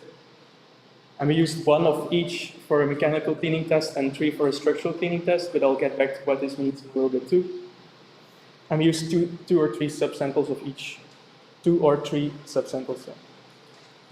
Here you can see the different depth levels at which the corals were collected. As you can see for Dendrophilia romea, the variance of depth is higher, and so the variance of temperature and nutrients will be higher too. You can also see the slope with the indicated points roughly where the corals were collected. Before analysis, the corals had to be cleaned. This was done with first a mechanical cleaning step using a Dremel tool, as you can see here, to remove surface contaminants. And we used an agate mortar to crush the corals to increase the surface area for dissolution later.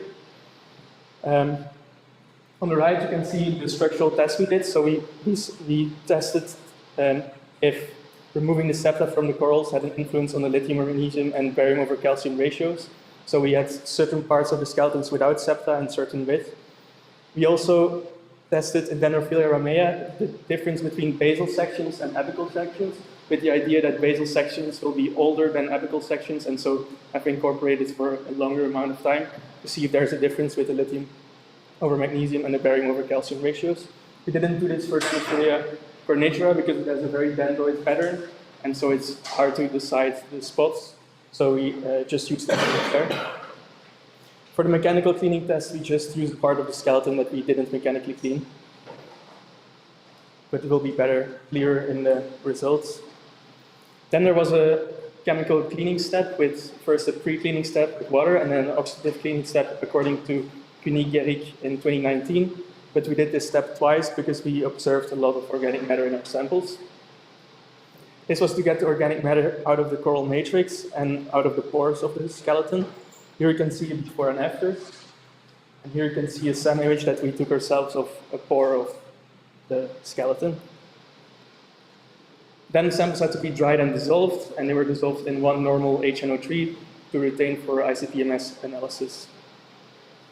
Here you can see a sample being dissolved.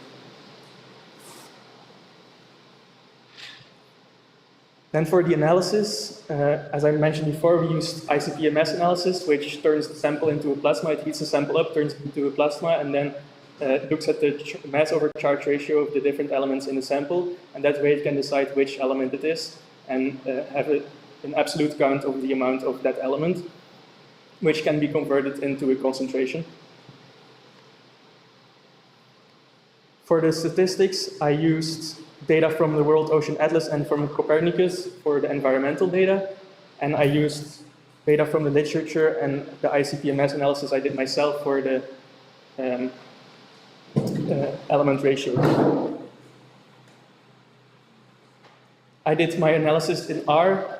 I used log linear regressions to capture the exponential relationship between lithium over magnesium and temperature, and I used linear regressions to capture the linear relationship between barium, calcium, and nutrients. I did Wilcoxon tests for the structural and the cleaning tests because the small sample size, and I used bar and box plots to visually show this. And then lastly, I did temperature reconstructions with the equation we got from the lithium over magnesium ratios. For the results and discussion, first, the structural subsamples. I can be very quick. There was no significant difference between when the septa were left intact and when the septa were removed for neither barium, calcium, and lithium over magnesium. We also tested for Dendrophilia cornigera. After mechanically cleaning, there was some parts of the skeleton that were still discolored black, even though there was mechanical cleaning. And here there was also no significant difference between the groups. The fact that there is no significant difference between septa intact and septa removed means that we can use any part of the skeleton for the test. And this could be because calcification happens on all parts of the corallite wall in these species. For the contamination or the cleaning test, we use manganese over calcium and iron over calcium because they're often used for this purpose. As early post-mortem, there's a biofilm formed with manganese and iron in it. You can see that there's a significant difference for Dendrophila carnivora between the not mechanically cleaned and mechanically cleaned group for both iron and manganese. This is not seen for Dendrophila romea, which aligns with what we saw. We saw more organic matter in Dendrophila carnivora samples. Even though there is a significant difference, the cutoff that has been established for foraminifera, but also has been used for cold-water corals in the literature, they're always under the cutoff, which means that mechanical cleaning is not necessarily needed for these corals, which also aligns with some literature, because not everyone that uses these methods use mechanical cleaning before chemical cleaning. Then for the lithium over magnesium ratios for the temperature, on the left you can see all samples, and on the right you can see, as I mentioned, where we just used the basal samples of Dendrophila romea. You can see on the x-axis the temperature, and on the y-axis the lithium over magnesium ratio. You can see that there is an exponential relationship for both, which is the same as has been found in other species. You can also see that there is very high variability at low depths, less so for basal samples. And you can see that the R squared is pretty low, but improves when just using basal samples. The circles are Dendrophila carnivora and the triangles are Dendrophila romea. So let's discuss about this. The high lithium over magnesium variability at shallow depths could suggest the influence from transient events like upwelling. So it could be that upwelling events that are short-lived are recorded into the skeletons, which makes this variability show up. The relatively modest R squared shows narrow environmental gradients. Maybe if we had more data points along the axis, but also to the left and the right, the R squared would have been higher, so we should have collected from more depths. But also if this variability was lower, of course, the R squared would have been higher. And the skeletal position matters. Basal sections offer more reliable time-integrated signal. So basal samples are older, so have incorporated lithium over magnesium over a longer period of time, so it will give a more time-integrated signal compared to apical samples that are young and just incorporated for a short amount of time. The apical samples, which are the polyps, will also grow faster and so have a different speed of integrating lithium and magnesium into their skeletons. So then we average by temperature bin to limit the effect of intrasample noise and the effect of microhabitats on the variability in the shallower samples, in all samples actually. And this improved R squared to very comparable to the literature 0.764. But we can see that the slope is very high, high compared to the literature. This means that we might need a genus-specific equation, and we have another argument for that later on. When we incorporate our samples into the global exoaccentuate equation, you can see that the R squared improves from 0.76 to 0.86, which means that the explanatory power of the equation is higher. So then we want to see if reconstructions from the genus-specific equation or the global exoaccentuate equation would be better or more accurate. So that's what we did next. Here you can see, on the left you can see in blue the World Ocean Atlas data, the temperature in the World Ocean Atlas, and then the reconstructions in red and in black. In red for the Dendrophilia equation, in black for the global exoaccentuate equation. And you can see that for the Dendrophilia equation, the reconstructions are more accurate than the one from the global exoaccentuate equation, with average errors of 0.6 and 1.58 respectively. And this is lower than has been reported by Kini-Pierich in 2019, which shows average errors for the Mediterranean of 2.14 degrees Celsius. Then for barium over calcium ratios, for barium over calcium ratios. You can see on the x-axis phosphate and nitrate, and the y-axis barium over calcium ratios. Again, with the circles being Cornigera and the triangles being Ramea. Again, you can see very high variability at shallow depths, and you can also see that there's not a clear relationship. The R-squared is very low and the p-value is pretty high. So let's discuss about this. The fact that we don't see a relationship could be because of the fact that barium over calcium ratios track just dissolved barium, and there might be a discoupling between the nutrients itself and the barium. So phosphorus over calcium might be a better proxy or a proxy to use alongside barium over calcium ratios. Also, the World Ocean Atlas data resolution is only 1 degree grid per cell, which means that our samples are collected very close together, which means that the resolution might have been too low for our samples. Again, there's low nutrient variability. If we had more nutrient variability, maybe there would be a relationship seen. And short-lived upwelling pulses could, again, account for this high variability at shallow depths. So to conclude, lithium over magnesium reflects local ocean temperature, which confirms hypothesis 1. Hypothesis 2 cannot be confirmed because we didn't find any significant relationship, but our data resolution might have been too low. The cleaning methods were effective, and we need better environmental data. This could be done by doing CDDs or aquarium experiments where we can control the temperature. We could use a multi-proxy approach and date the corals to have a better equation and to know exactly when the corals grew. And we should have a broader sampling range, which again can be done by aquarium experiments. Thank you for your attention.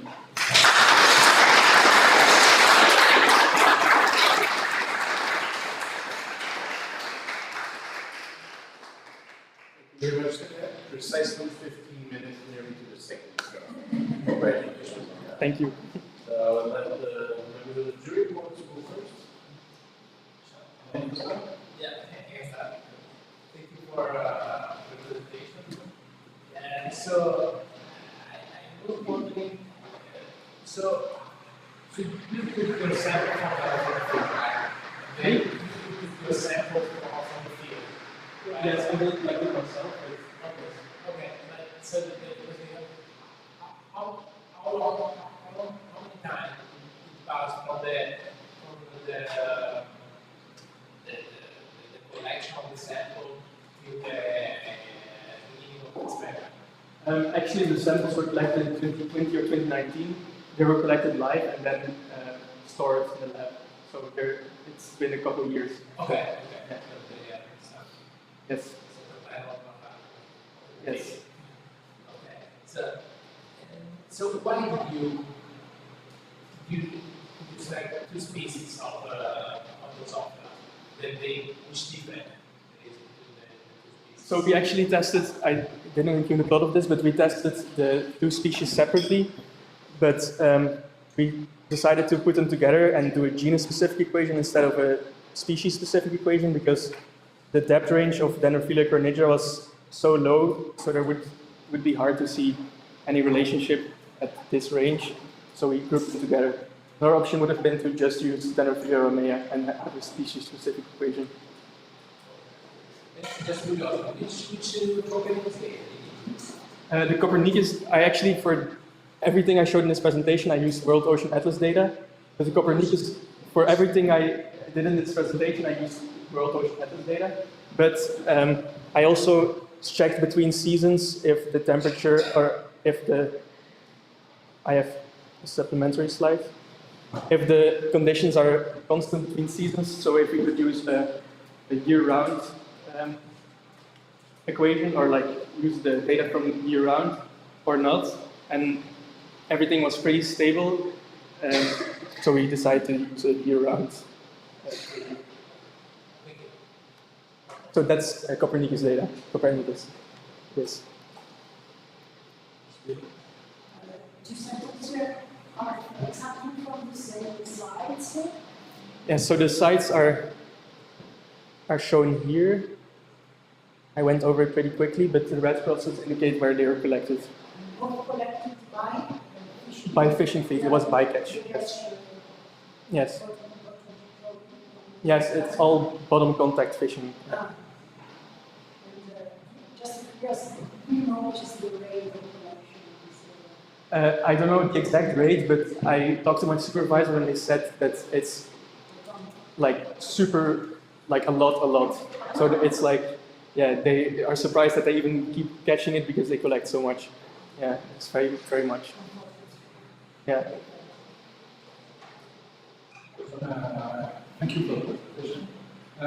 What I don't clearly, I can understand the ratio reflect the production data, but what I don't really understand is if you reflect the production rate to all growth of the organism, or if you use some derivative platform, or if you can have a different ratio at different position, you grow or things like that. That's a very good question, and that's why we did like the basal versus the apical part, because the basal part will be older and grown over a longer period of time, so integrated over a long period of time. And that's also why I said in the conclusion that we should do, well, it doesn't matter, that we should do dating of the corals, so we know exactly over which time period it has grown, so we can know exactly which time period of environmental data we have to use. Because now we use data from 1991 to 2020 because it was one of the data sets of World Ocean Atlas that overlapped the most with the growth of the corals that we think, but we could have done more exact if we dated the corals. So for government, it's not possible to use all the part of the organism to reconstruct the story. Then you just have the recent information and you compare it with data from the literature or old samples. Yeah, it depends on how old the coral is, of course. If the coral is very old, then it will have been over a longer period of time. The data. If that answers your question. Yes. Okay. Another question, did you test the effect of the other parameter you showed previously on the remaining variance? Because you explained more of the variance with the temperature. Okay. And did you test more information? No, we didn't. We just tested for lithium, magnesium, and barium, calcium. We could have, for example, done a test with pH, with boron isotopes, but we didn't have the equipment for that, so just what we tested was what I've shown. Yes. Yes. Thank you. Welcome.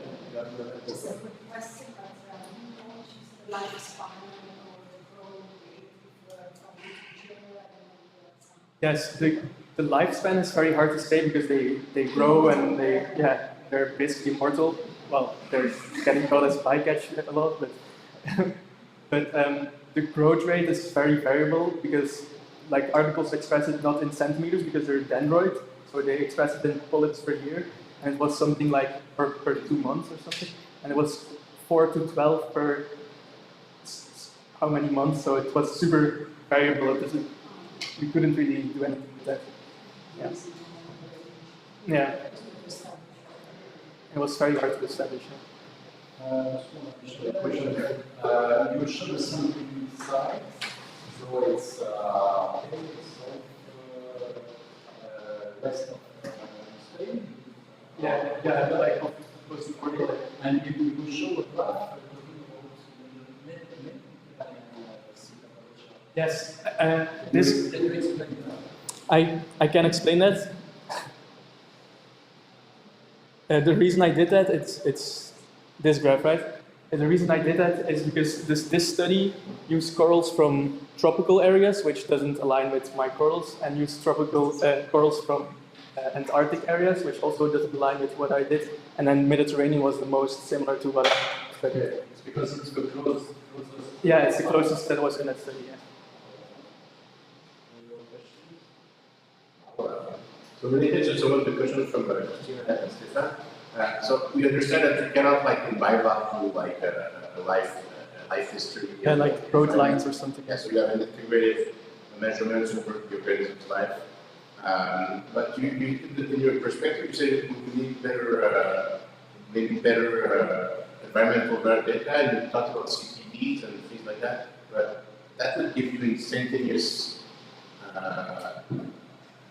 measurements at the time you sample. How is that better for your modeling? Well, of course, if you use CDDs, then you will get temperature from that specific point. So then it would maybe make sense to use apical samples because they're younger. But you could also do CDDs over the years and then corals over the years, for example. Not just a bit. Yeah.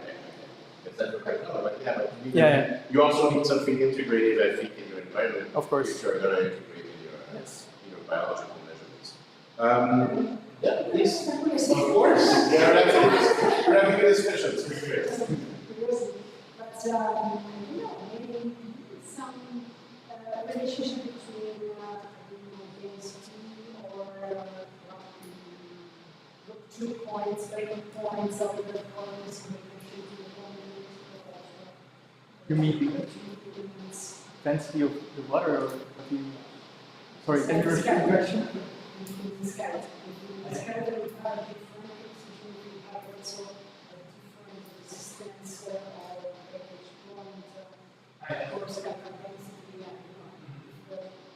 Is also a mechanical way to see the relationship between the data and the resistance of the polymer. Might be possible. We of course tested the structural test with the SEPTA, and the SEPTA removed versus not removed, but that's the only way thing we tested in that area. So, We have, if there are questions in the audience, we're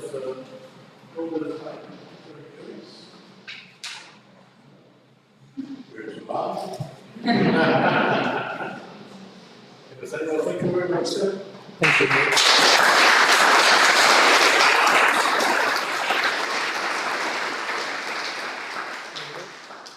I close it, that's fine.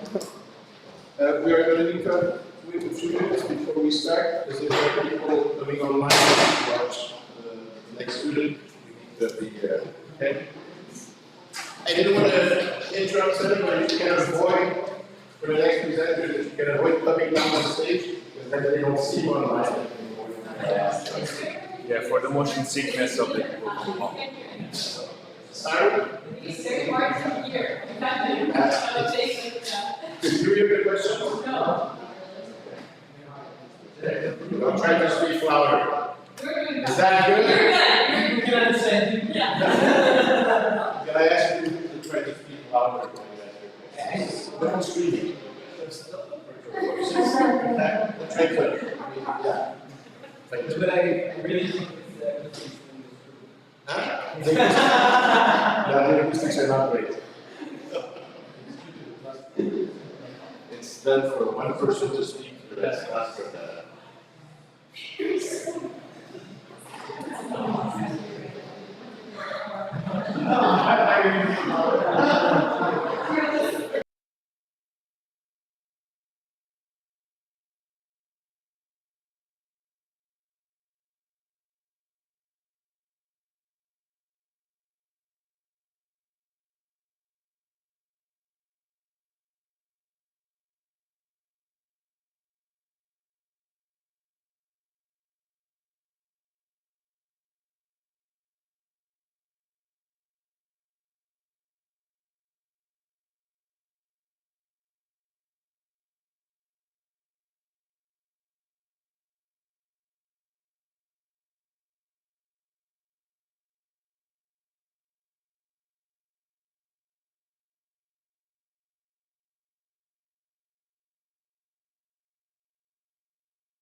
Is better this one. Where should I do? Is this video? No, it's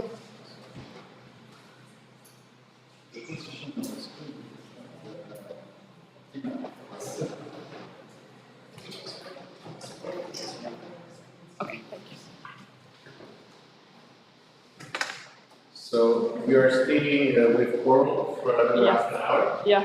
So at the end, whenever you are ready, you can present your work. Hello everybody, I'm Adriana Frank, and I will present my master thesis that was about the comparative analysis of fecundity in branching octocorals across depth-segregated habitats in southwestern Portugal. So reproduction is a key process for the recovery and long-term persistence of populations, in this case coral populations, especially those under increasing amount of stress like human impacts or environmental changes.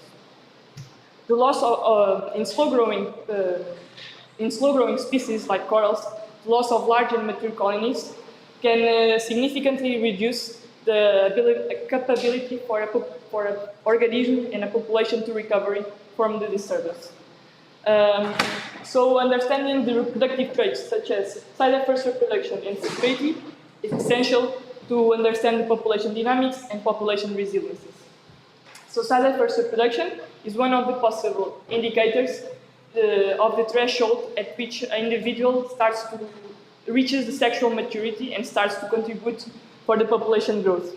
And fecundity, that is quantified by the number of gonads per polyp, reflects the reproductive capacity of an organism. Fecundity can be shaped by both intrinsic and extrinsic factors. Intrinsic factors like colony size, polyp position, and branch order, and extrinsic ones like environmental factors like water flow, depth, light, temperature. So in this study, we focused on two temperate octocoral species, Unicella glucosa and Paramucea grai. Both of these species are gonochoric broadcast spawners and have wide distributions across depth and across oceans. So in the study, we aim to investigate how fecundity varies within species across branch order and depth of origin of the samples. And additionally, we try to determine the side-first reproduction and sexual maturity of just this species, Unicella glucosa, using two proxies of colony size, total height and total branch length. Although some studies have been done in depth-related differences in fecundity, most of these studies focus on symbiotic species where light influences the photosynthesis. So in this study, we try to break that knowledge gap, by investigating non-symbiotic species and also relating both branch order and depth. Okay, so the samples were collected in circulittoral habitats with depths between 90 and 95 meters by catch from bottom set nets by a collaboration between commercial fishing vessels. And also in circulittoral habitats, this was both in Sagres, with depths between 12 and 18 meters, where divers cut small branchlets of large colonies. And then we preserve immediately after collection. So as I said before, both of these species are gonochoric, so a colony is either female or male. So we identify the sex by dissecting the polyps of the corals and identifying oocytes that correspond to females and spermaries that correspond to males. After this sex identification for the first objective of fecundity, we preserved 10 colonies, 10 samples of each sex, of each depth, and of each species. So to study the side-first reproduction, this was a bit different because the colonies was also collected by bycatch, but in August 2023. So I had already preserved colonies and the photographs of the whole colony, like this one.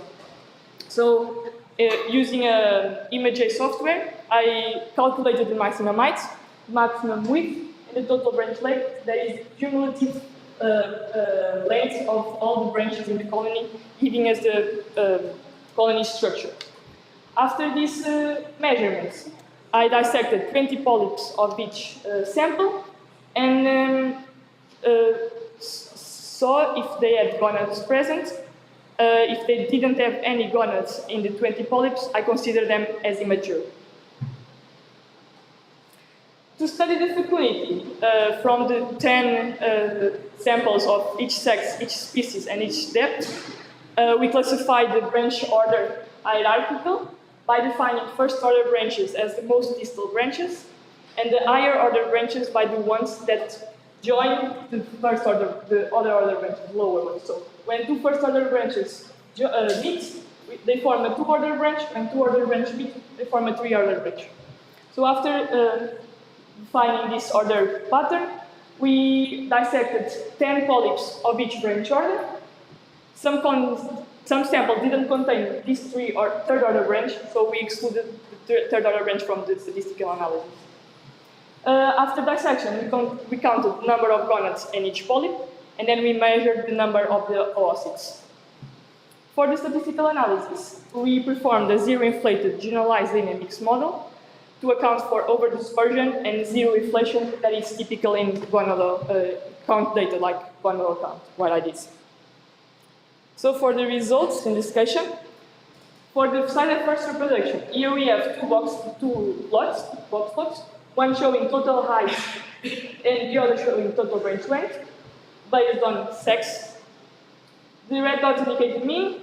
This asterisk here indicates the hermaphrodite colonies that we excluded also for the analysis because we are still pending confirmation through histology to see if they are really hermaphrodite or not.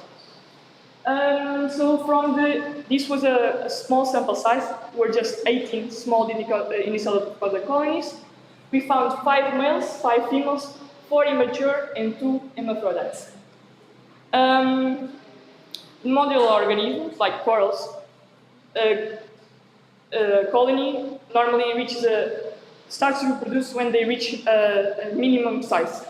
And smaller colonies likely prioritize growth over reproduction to reach to a size that is less vulnerable for their mortality. So in this study, immature colonies tended to be smaller, as we can see here, although this was not statistically significant, probably due to the small sample size. We also can identify onset of sexual maturity, so when a colony starts to reproduce, with colonies starting to reproduce more or less at heights with 10 centimeters and total branch length at 49 centimeters. There is some limitations that I need to address because, as I said before, small sample size. So future studies should increase the sample size to increase the robustness of the comparisons. And also, the collection method was as bycatch. So this method normally is biased towards the larger colonies, since smaller ones are less likely to be entangled in the nets. So future studies should also try to collect colonies at different size classes to have a more precise and accurate results for this onset of sexual maturity. For the fecundity, here we have for the females, the next slide I have for the males. These are violin plots that I will explain really quickly. So here are for the unicellular glucosa, here is for mucilage. Each black dot indicates a dissected polyp that corresponds to the fecundity. So the number of gonads in that polyp. Here is the maximum number, for example, for this one, the maximum number of gonads in the polyp and the minimum. Then the more dense parts indicate where most of the dissected polyps had more gonads. So, for example, in this case, it were between 0 and 5 gonads per polyp. Then here we have the mean instead of arrows, as in red, and the letters above each plot indicate the significances between each group, where similar same letters indicate there is no differences, and different colors letters indicate there is significances. So from the results, we can say there is a significant three-way interaction between species, branch order, and habitat, which means that both of these three factors influence fecundity. And then also we did some post-hoc comparisons to compare between groups, where we found that shallow water habitats were significantly higher, the fecundity was significantly higher than circulitural habitats, and the first-order branches in unicellular glucosa had significantly higher fecundity than second-order branches, but this just in circulitural habitats. The shallow water ones wasn't statistical significant.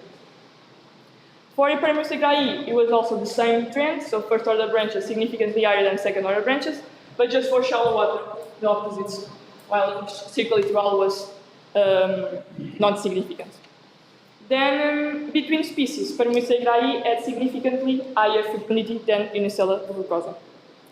For the males, there was a significant effect of branch order and habitat, but there was no species were not significant. And we didn't include the interaction in the model because there was no significant interaction. Then we did some post-hoc comparisons where shallow water habitats and first order branches had significantly higher fecundity, and there was no significance, as I said, between species. Okay, so in both species and both sexes, fecundity was higher in shallow water colonies. And similar trends were seen in other species, like Unicella rugosa, in Eristisma fulvum. However, it's important to notice that both of these species have symbiotics present. So this was suggested that it was due to the light that would give more energy for the colony to allocate to develop more gonads. In our study, although it was not light doesn't directly influence fecundity, it still indirectly does, because deeper habitats there is less light, less primary production. There is also some morphological differences that you can see. So shallow water colonies had bigger and in more polyps than shallow water colonies, and were also thicker. And this was suggested by other studies saying that bigger polyps mean that the gastric cavity is bigger, so having more space for the development of gonads, more gonads inside.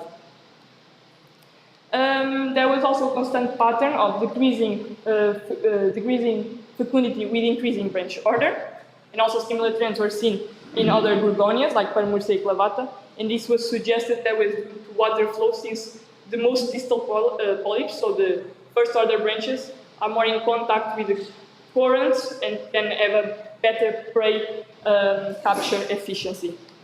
However, there are also some contrasting trends with other species showing higher fecundity in higher order branch.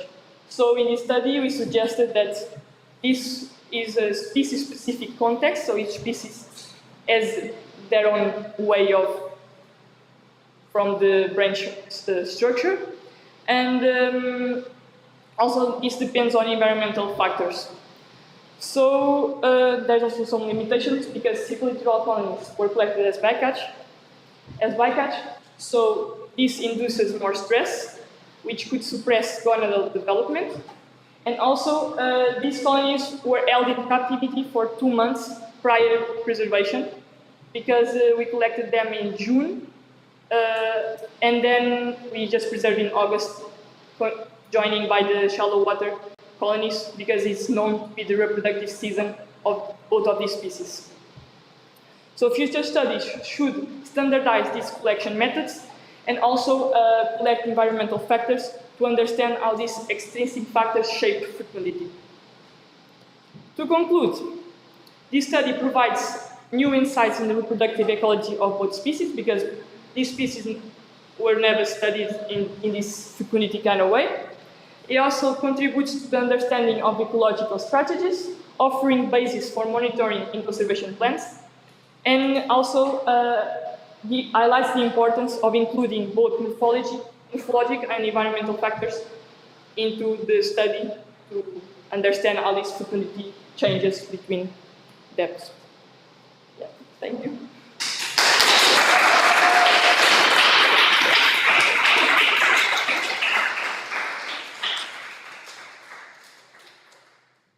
Thank you very much, Adriana, for your next presentation. And nearly a minute left, but I mean, you took your time and you were not too fast. So, thank you. So, do you remember this? So first.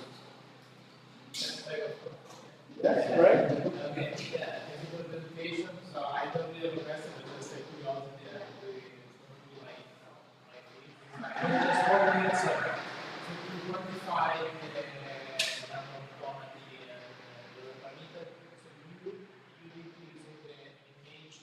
You calculate that somehow. Yeah.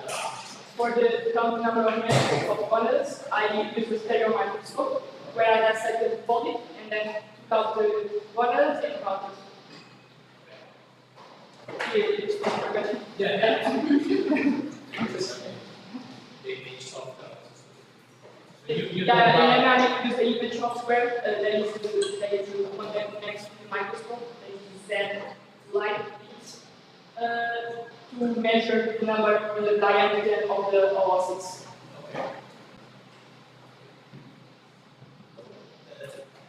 Okay, thank you for your presentation. My first question is about GL.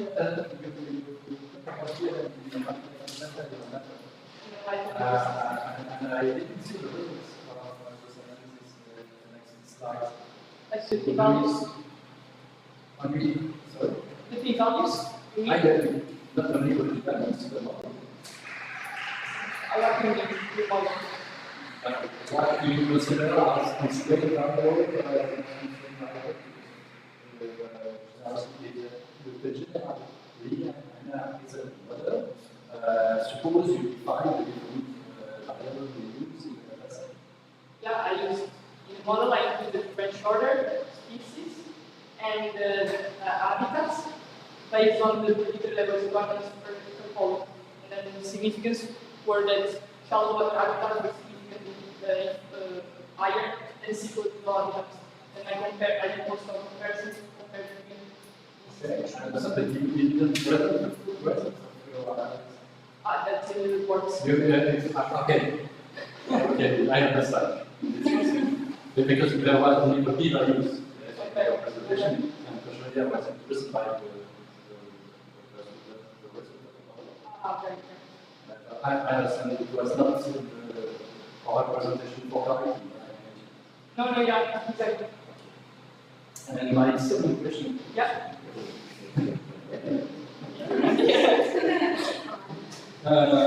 Yes, you explained that there is a difference in terms of technology between habitat. Yeah. You made some assumption or with the sampling method and so on. But did you test any environmental data? No. That's the next step. Okay. Yeah. You are? No. Yeah, we need to collect that data. Okay, but maybe there is some data out. Yeah, we talked about using parameters. Yeah, to take that due to the time limits that we have to do this thesis. Yeah, we decided on doing it. For the because we want to publish the paper, we will do this. You will have to do it. Yeah. Yeah. Thank you very much.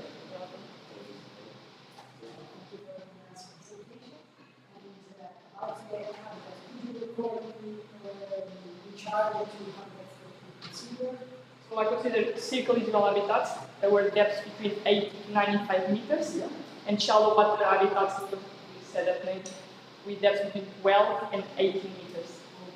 So you think actually have science with the environmental data yet? Do you think that temperature influence the environmental? What? Temperature. Temperature. Could influence the development and the size of the security in general? Yes, I think so. Yes. Because the difference in that is very big. Yeah. Temperature. Yeah, the temperature. We think that it's going to be also. There is some. My supervisor is also doing another study where he is developing the deployment. Deployed sensors in the nets of the fishermen to see where they fish. That is where we collected also the samples.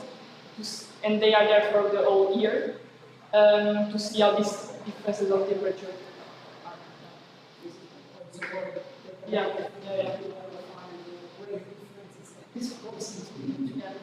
We expect that,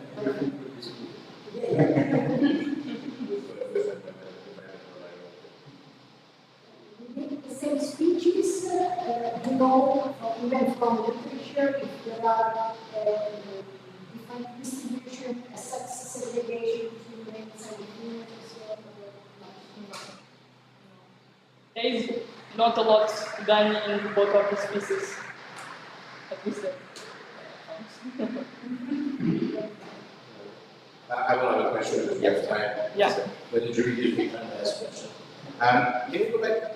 I'm not sure which, I think it was the female fecundity slide.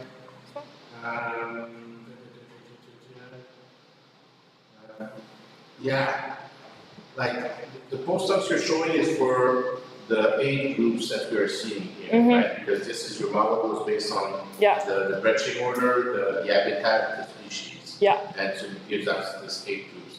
And I see your postdocs are saying that if my eyes might be deceiving. Is that an E or a C on the right?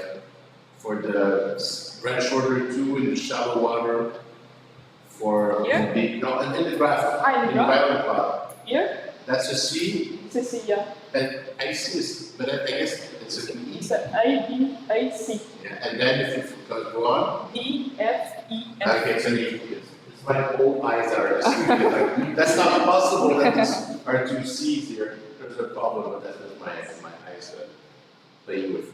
Okay. We have time to take questions from the audience. Come on, man, I'm sure you can go. I can also say another thing that I didn't include because of the time, if you want to know. You have time. That we also tested the OS diameter, and we saw some differences between species, and that's why maybe Paramursegrai had higher fecundity than Unicellular Fucosa, because the size of the oocytes was way smaller, significantly smaller than the Unicellular Fucosa. And also there is some significances between habitat of oocytes, the size, so probably the temperature influences the development of the oocytes. Yeah, there's a big difference in the mean difference in species and the variant difference in habitat. Well, if we have no more questions, we will congratulate you.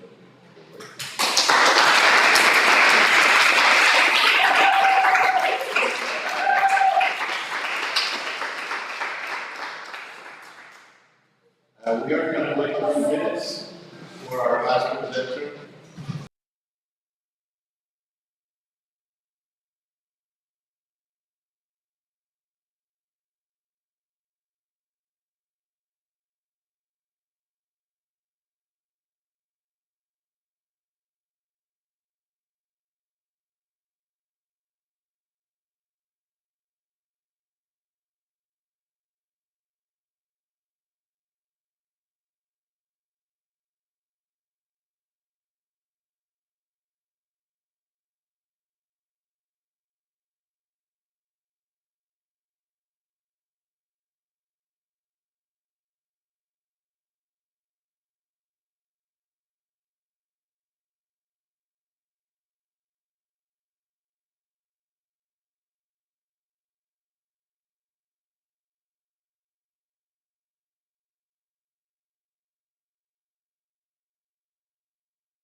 Is that this?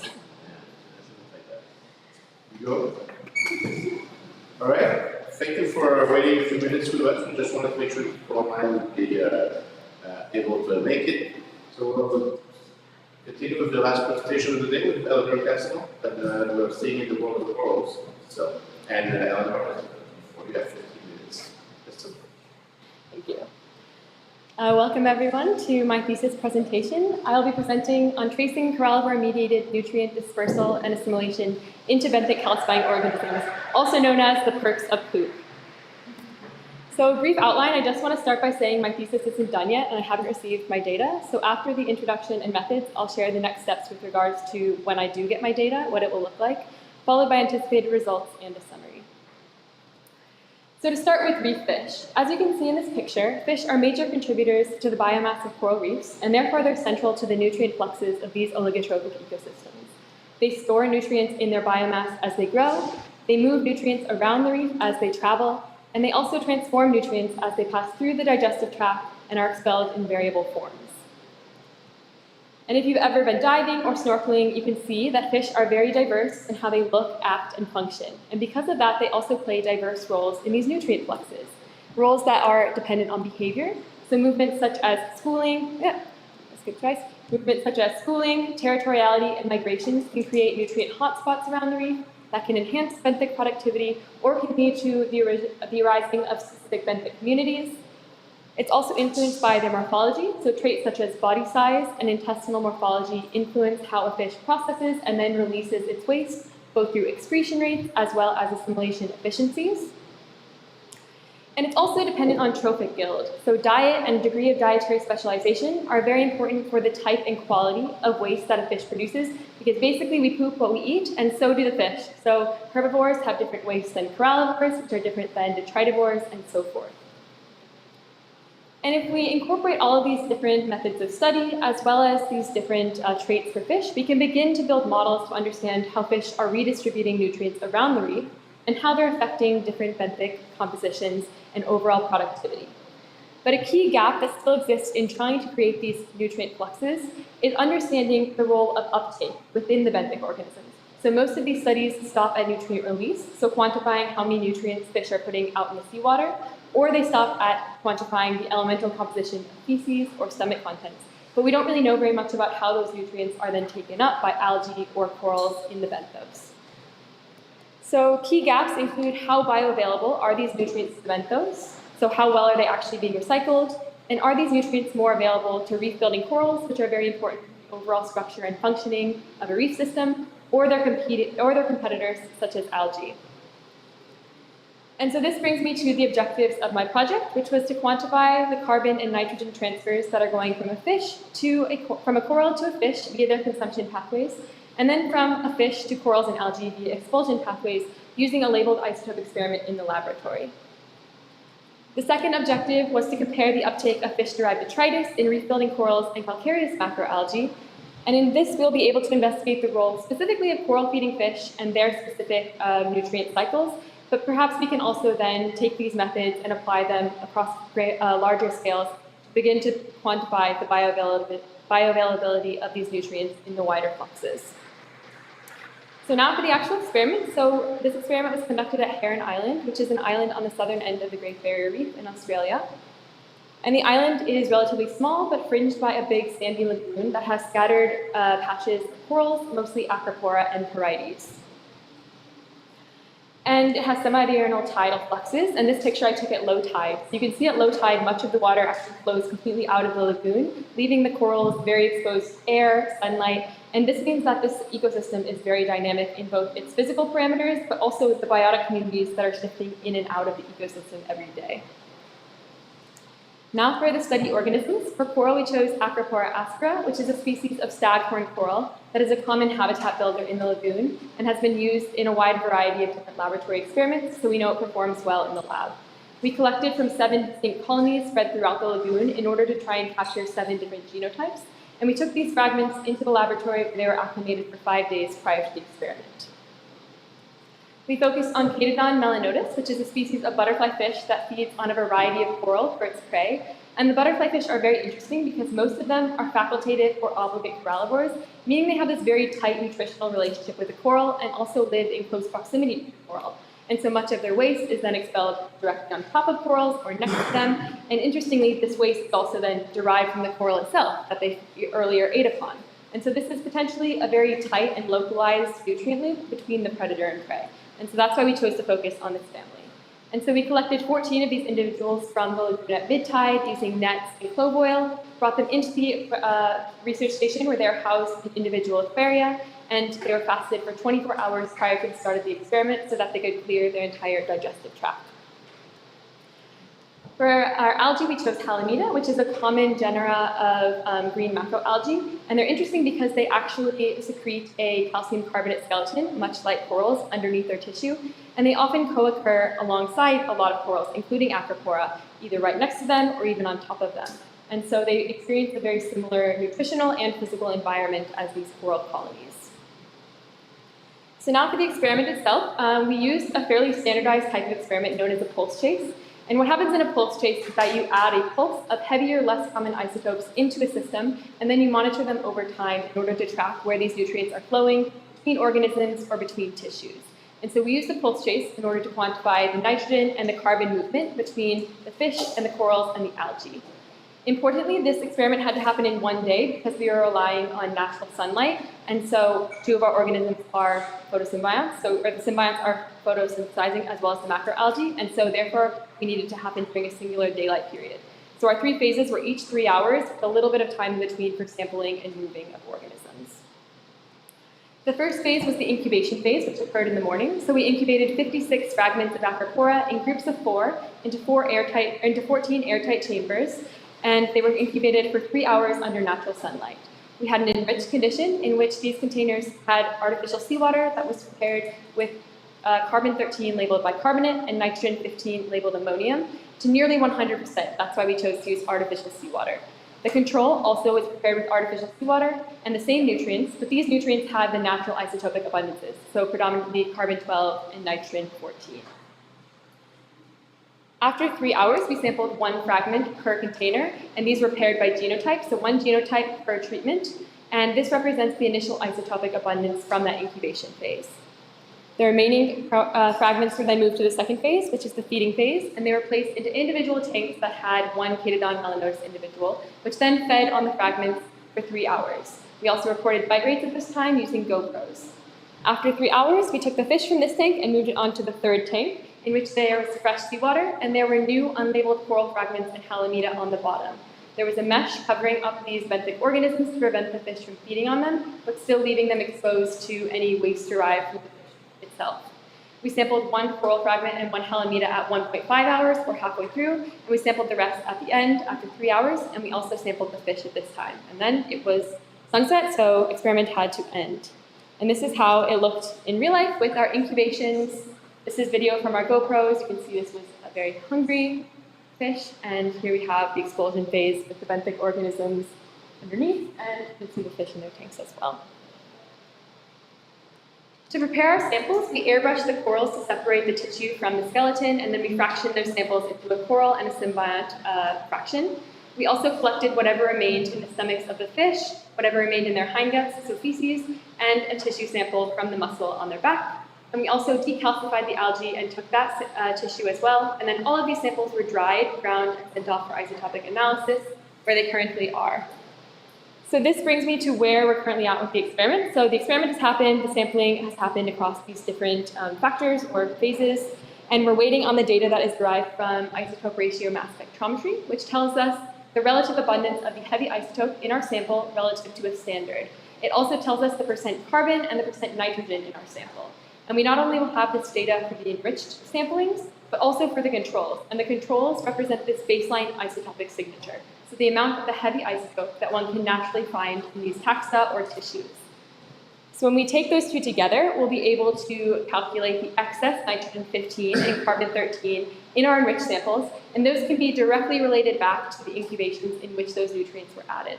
So it's a direct way to quantify nutrients as they pass through the 3 phases, and you know which ones came from the incubation.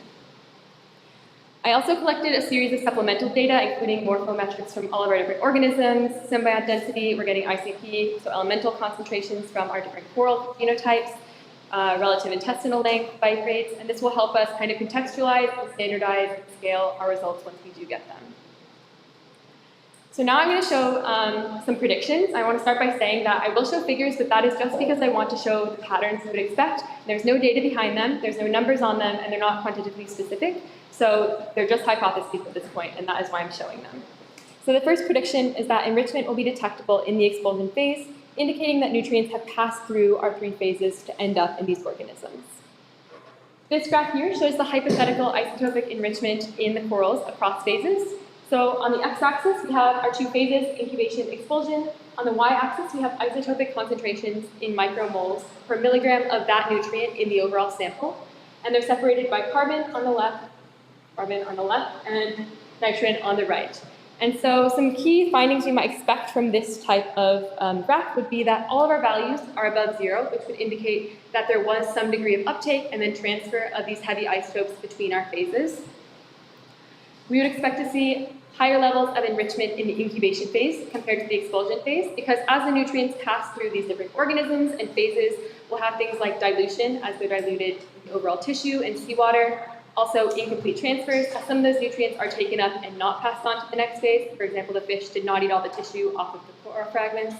And also, as some of those nutrients are used for different metabolic processes and put off as waste, specifically in the second phase, where that water is not being transferred with the fish itself. Another pattern we could expect is that symbionts, shown here in green, will show higher enrichment rates compared to coral, shown here in orange. And that's because the symbionts are the primary site of inorganic nutrient fixation, both nitrogen and carbon through photosynthesis. And while the corals themselves can fix a bit of nitrogen for themselves, they cannot fix their own carbon, and any carbon-13 that we see in the coral symbionts, or in the coral host, will be derived from the symbionts as they translocate those photosynthates to them.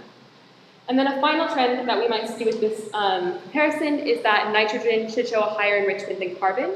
And that's because nitrogen is a limiting nutrient on the reef, and therefore many organisms are able to specially uptake more of it when it does become more available, while carbon is not a limiting nutrient on reefs and is very available in the seawater, and its uptake rates are more related to photosynthetic efficiency, energy needs, and obviously the light. So that is one trend we might see. Also, the pools are very different between these things, and so nitrogen in an organism is much lower, and its signal should be stronger compared to carbon.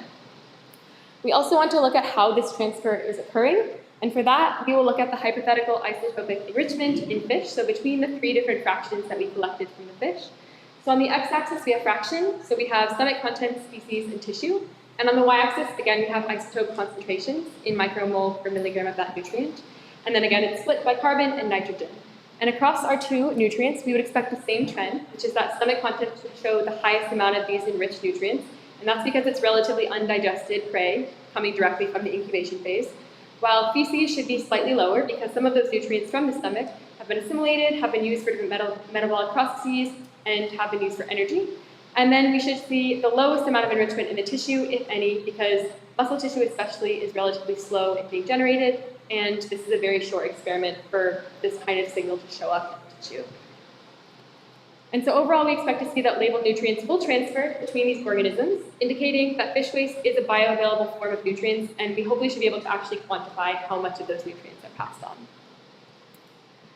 The second prediction is that there are differences in nutrient uptake across our benthic organisms, so our coral phylobionts and the calcareous macroalgae. And these 2 figures show the enrichment over the expulsion phase. We sampled at 1.5 and 3 hours. And on the y-axis, we have the delta values, so the relative enrichment of our different nutrients. And we would expect to see that over time, all of our organisms become more enriched in these 2 different isotopes if they're able to uptake nutrients from fish-derived waste, which we would hypothesize that they can. But we would expect that overall that the coral holobiont will assimilate higher amounts of concentrations of these nutrients, specifically the symbionts themselves, because as we said, they're very efficient, and they also benefit from carbon and nitrogen concentrating mechanisms of the coral themselves. The coral can also at this point take advantage of organic particulate matter, such as species and mucus in the seawater, and do some heterotrophic feeding to uptake their own nutrients. But this is a mechanism that, again, the macroalgae largely lacks, and therefore will not be able to take advantage of. So overall, we would expect that fish waste favors coral productivity.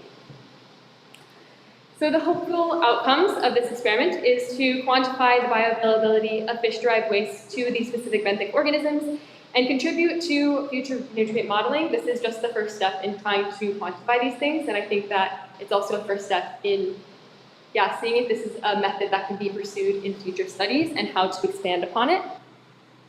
Second, to investigate specifically coralliform functional roles via their consumption and expulsion pathways and their subsequent contributions to coral versus algal growth. And lastly, as I said, just evaluate the utility of using this type of specialized laboratory experiment to study fish-benthic interactions. And with that, I would like to acknowledge my amazing advisors, Sonia Bejarano, Emma Camp, Mattia Gilardi, also the Heron Island volunteers, with which we would not have caught fish, and this experiment would not have been possible, as well as staff scientists at all my institutes, the working groups at my 2 institutes, and supplemental advising from Dr. Matthew Kunis and Dr. David Booth. I'd like to thank both of my 2 institutes and funding that was coming from Erasmus Plus, the International Coral Reef Society, and the Institute for Marine Engineering, Science, and Technology. And with that, I'll take any questions.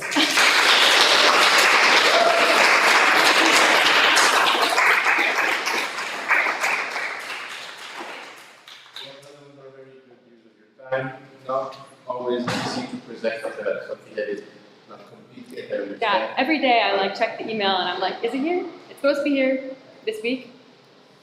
We'll see. So, yeah.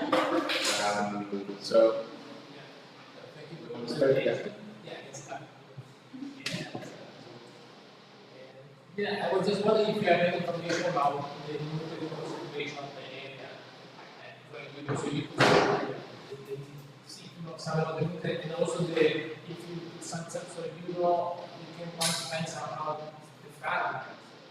The fragment, the fragment you find in the. So you use some fragment of the cause, right? Mm-hmm. And then you have some fragment concentration of these different nutrients in those fragments. Yeah. So we did take, I didn't mention it in this, but we did take a sample directly after we collected all of our fragments, from the reef prior to when they were held in the aquaria or anything. And also, if you notice in the picture, there's actually 3 fragments in the final tanks, even though we only sampled 2 for IRMS, because the final one is sampled for ICP-MS, which tells us elemental concentrations in our fragments. And so we have a baseline from the reef, and then we also have ones from final tanks that are actually being analyzed for all of the elements, and that will also, we also have our controls that will tell us the baseline isotopic signatures as well for these heavier elements. So that's what we have to kind of quantify the background elements and understand also if our corals are going through a lot of changes just because they're in the aquarium or not, because of the experiment itself. So I was supposed to be something, so I didn't know how to make the prediction. Use it was based on a lot of reading of the literature, but no one reading the literature. Yeah, that's why I had citations underneath the graphs. They're not from the papers. I read a lot of the literature. No one has ever done a full space with fish and corals, or coral, fish, coral, but they've done whole spaces, especially with looking at basically you put the pulse into the coral fragment and you look at where the nutrients go within the coral holobiont. There's also one that just came out that was looking at how corals use sponge-derived matter in a similar sort of framework. So based on kind of piecing together previous pulse spaces and other types of studies of similar nature, that's how I roughly came up with these. But again, it won't be exact because they're all different and no one has done this with fish, and that's a very different pathway than sponges or within the coral holobiont. So based on those, they say, symbiont usually uptakes 8 to 13% or times the amount of nitrogen in the coral holobiont. So that would apply to the incubations, but maybe not to the expulsion phase. But based on reading a lot of the literature, it's kind of how I pieced together the predictions. But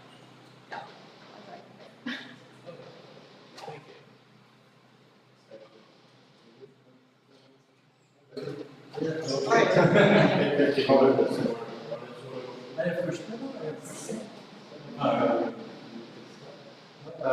think maybe you can talk a little bit more about the species. Aquapora. Can you explain a little bit more why you choose Aquapora, Thesis, and then Sure. So I chose Aquapora. First and foremost, I chose it because it's common in the lagoon, and we know that butterflies feed on it. So those were two big reasons. And then also, upon reading previous pulse traces, there was one that has used Aquapora aspera at Heron Island and used the same concentrations of nutrients that I use.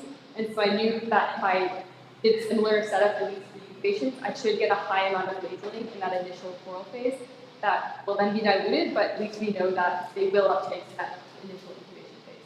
So those are the main reasons for choosing Aquapora. They're also habitat builders, and they're the most common species all around the world. So, do we have any idea of amount of patterns represented in the system compared to other species? I don't specifically know like the actual amount of biomass. I know from my own experience diving on, like we went for a dive, and there are like thickets of like a field of Aquapora. So it's by far in that area the most common coral species. I'm not sure if biomass would be the best way to quantify it because it's this branching structure. So it's actually like if you take the biomass, it's less biomass than space compared to like a bouldering coral, which is very dense and takes up a piece of rock that's like right there and it's very dense. But most of that is actually not available to the fish to feed on because it's fish shape versus these highly branching structures. And we also know that like when we are trying to catch these fish, they often would go hide in Aquapora thickets and they are very closely associated. So it's likely that this species is feeding a lot on them, but also spending a lot of time in them, within them, and releasing nutrients within these thickets. So those were some of the reasons why we chose Aquapora. Yeah. Because in the fish, there is many species having the same feeding. In the butterfly fish? Or is this the only one? Butterfly fish, I'm not sure. There's over 100 species, close to like I think 108 species of butterfly fish. Most of them are found in Australia and the Pacific. I think there's close to 60, I want to say, in Australia, not all at this site specifically. In our site, I feel like I probably saw 11 species, but only 4 of them that were common. And with the same feeding behavior. What? With the same feeding behavior. Yeah, well, within the, like, no, but not with the same. All the species. No, just within the butterfly fish. The butterfly fish are like the main family of fish that feed on corals. There's some from other families, but it's the one that's dominated by coral feeders, which is why we focus on them. And of the species that were in this area, not all of them are coral feeding. So one of them feeds on like invertebrates, one of them feeds on like detritus, and so we chose one that was a coral feeder, but not too specific of a coral feeder, because some of them only feed on one species and like mucus of that species. So we wanted a generalist, so we knew it would feed on our corals, and they're also relatively small and very abundant. Some of them are like this big, and it's a lot harder to manage in the aquarium setting. But yeah, those were kind of the factors behind choosing them. I originally proposed a different species, only to show up, well, and realize they weren't there, because the study that I chose them from were from the northern Great Barrier Reef, and I'd never been to the southern Great Barrier Reef, so then we changed. But it was a fairly flexible approach where we're like, we'll come and we'll see which one is most abundant, as long as it's a generalist growlivore, that suits our needs, and as long as we see it feeding on Acropora, and that suits our needs. Thank you. This was quite a good presentation. And how did you separate the core tissue from the samples? So I air pick them in the laboratory, so spray them put them in a bag with pure water, and you spray them with air, and then the tissue basically falls off of them, and then you have like a little slurry of water and tissue in the bottom, and then you pour that into a falcon tube, and then you centrifuge it, and then you get a mechanical separation, and then you take your pipette, and you pipette out your coral tissue, and then you add more water, and you centrifuge again, and then you pipette out the coral tissue, and then you add more water. And so we did that wash step 3 times, and then you end up with a little fraction at the bottom, that's the symbionts, and then you end up with your coral tissue, which is a bit bigger, and then, yeah. Separating tissue from the skeleton. With air, yeah. 'Cause if you freeze them, like we snap froze them in liquid nitrogen, then froze them in at 180, and then if you blow them with air and some water, it basically right off. So, and yeah. That's important work because this relationship between the butterfly fish and the crocodile is so intimate, and we should change the, I don't know, the general climate change. I think that this relationship that you investigated probably is one of it's very interesting. Can I ask a question? Yeah. And I was wondering, I mean, I understand it's you said this type of experiment has been done multiple times, but I'm wondering about the effect of the fact that, like, especially the fish that you move from time to time between the 2 and 3. It's stress. It is stress, Yeah. for sure. Yeah. And what do you feel as on what you're looking at, do you feel this kind of impact? I think that definitely has an impact, and that was something that we were also very stressed about because obviously you take anything into a lab and it won't behave.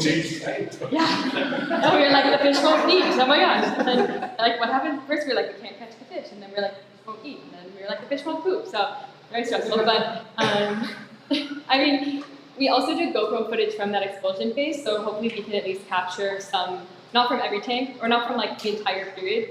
We're running low on GoPro space at that moment, but we do have some footage, so hopefully we can look at it and see how many expulsions we do see. That's only particulate matter because obviously you can't see what they're excreting very well, and so that's one way to look at it. I think that's definitely a factor, and I think whenever you take an organism into the lab, it will behave different, and that is something that you need to specify and highlight in paper when you write it, because this is a proxy for a natural system, and we will get, hopefully, values out of this, but then they do need to be contextualized. We have these values, but our fish ate this much, they pooped this much, they behaved in this way, and so this is how we can understand the value of this data. And then I think you can take this and expand it in the future and try to find ways to apply it, but it's not just like you take the number and say this is it. So and they were stressed, I would say, but I think we like left them alone. Like we didn't think they ate, honestly, and then I watched the footage and they all ate, and that's because we left them alone, but as soon as we come up to them, obviously they back away and they get stressed. And I think that like excreting and ingesting is, they will do it more naturally than feeding. They won't feed if you're staring at them. But I mean, the others are more natural processes, so they will still hopefully do some sort of passage of waste. But we tried to leave them alone in order to like minimize our interaction with them. And I have another question. When you presented the experiments and you saw the tanks and everything, you talked about a number of other variables you measured. Yes. I understand these are going to be useful to interpret your results. But have you looked at the patterns that you're getting there already? I don't know. So, well, I mean, I haven't analyzed any of it yet, but I have like looked through it. And genotype, we don't have like the actual genetics. We just know 1, 2, 3, so we can actually then incorporate that into our analysis. And we also know, obviously, we need to pair the fragments. Symbionts and corals that come from the same fragment are very closely tied to each other. In terms of the weight and the length for our fish, they're mostly quite small. I mean, the range was, I think, 9 centimeters to 11, so it's fairly similar, but they're also quite small, which leads us to believe they're not fully mature, maybe. So that's something to also think about when we're like thinking about our actual results. Elemental concentrations, also still waiting for ICP data to come back. Symbiont density was really high and very variable across our different colonies, so we wanted to look at the symbiont density in the different genotypes because that will influence how well they're able to photosynthesize and also uptake the nutrients. And so we have those for each of our different colonies, and they're highly variable. So I think that is something that we will need to include when we contextualize this. Same with surface area, because we tried to get 8 centimeters, but some of them are bigger, smaller, some of them had more branches, less branches, and that influences how much tissue you're looking at, how well they're able to, how much nutrients they're able to fix, and things like that. And bite rates, which were variable as well. Some fish in our videos, we don't have like 3 hours from any fish, but we have at least half an hour from every fish. And some fish, I think we have actually closer to 1.5 hours from most fish, but some ate like 80 bites in half an hour, or 80 bites in even 12 minutes, and some ate 2 bytes in an hour. So that's also something that will need to be included. And that's like if we go to eventually model this, you need to definitely incorporate that and then look at byte rates in the field and then understand how you can actually interpret this. Thank you very much. We're going to stop here. Congratulations. Thank you.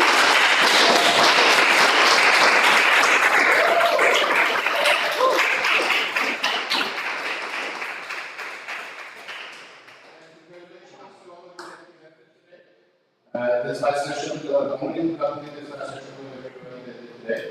Please be, show some empathy for your colleagues that still need to present tomorrow tonight. Don't take too much noise.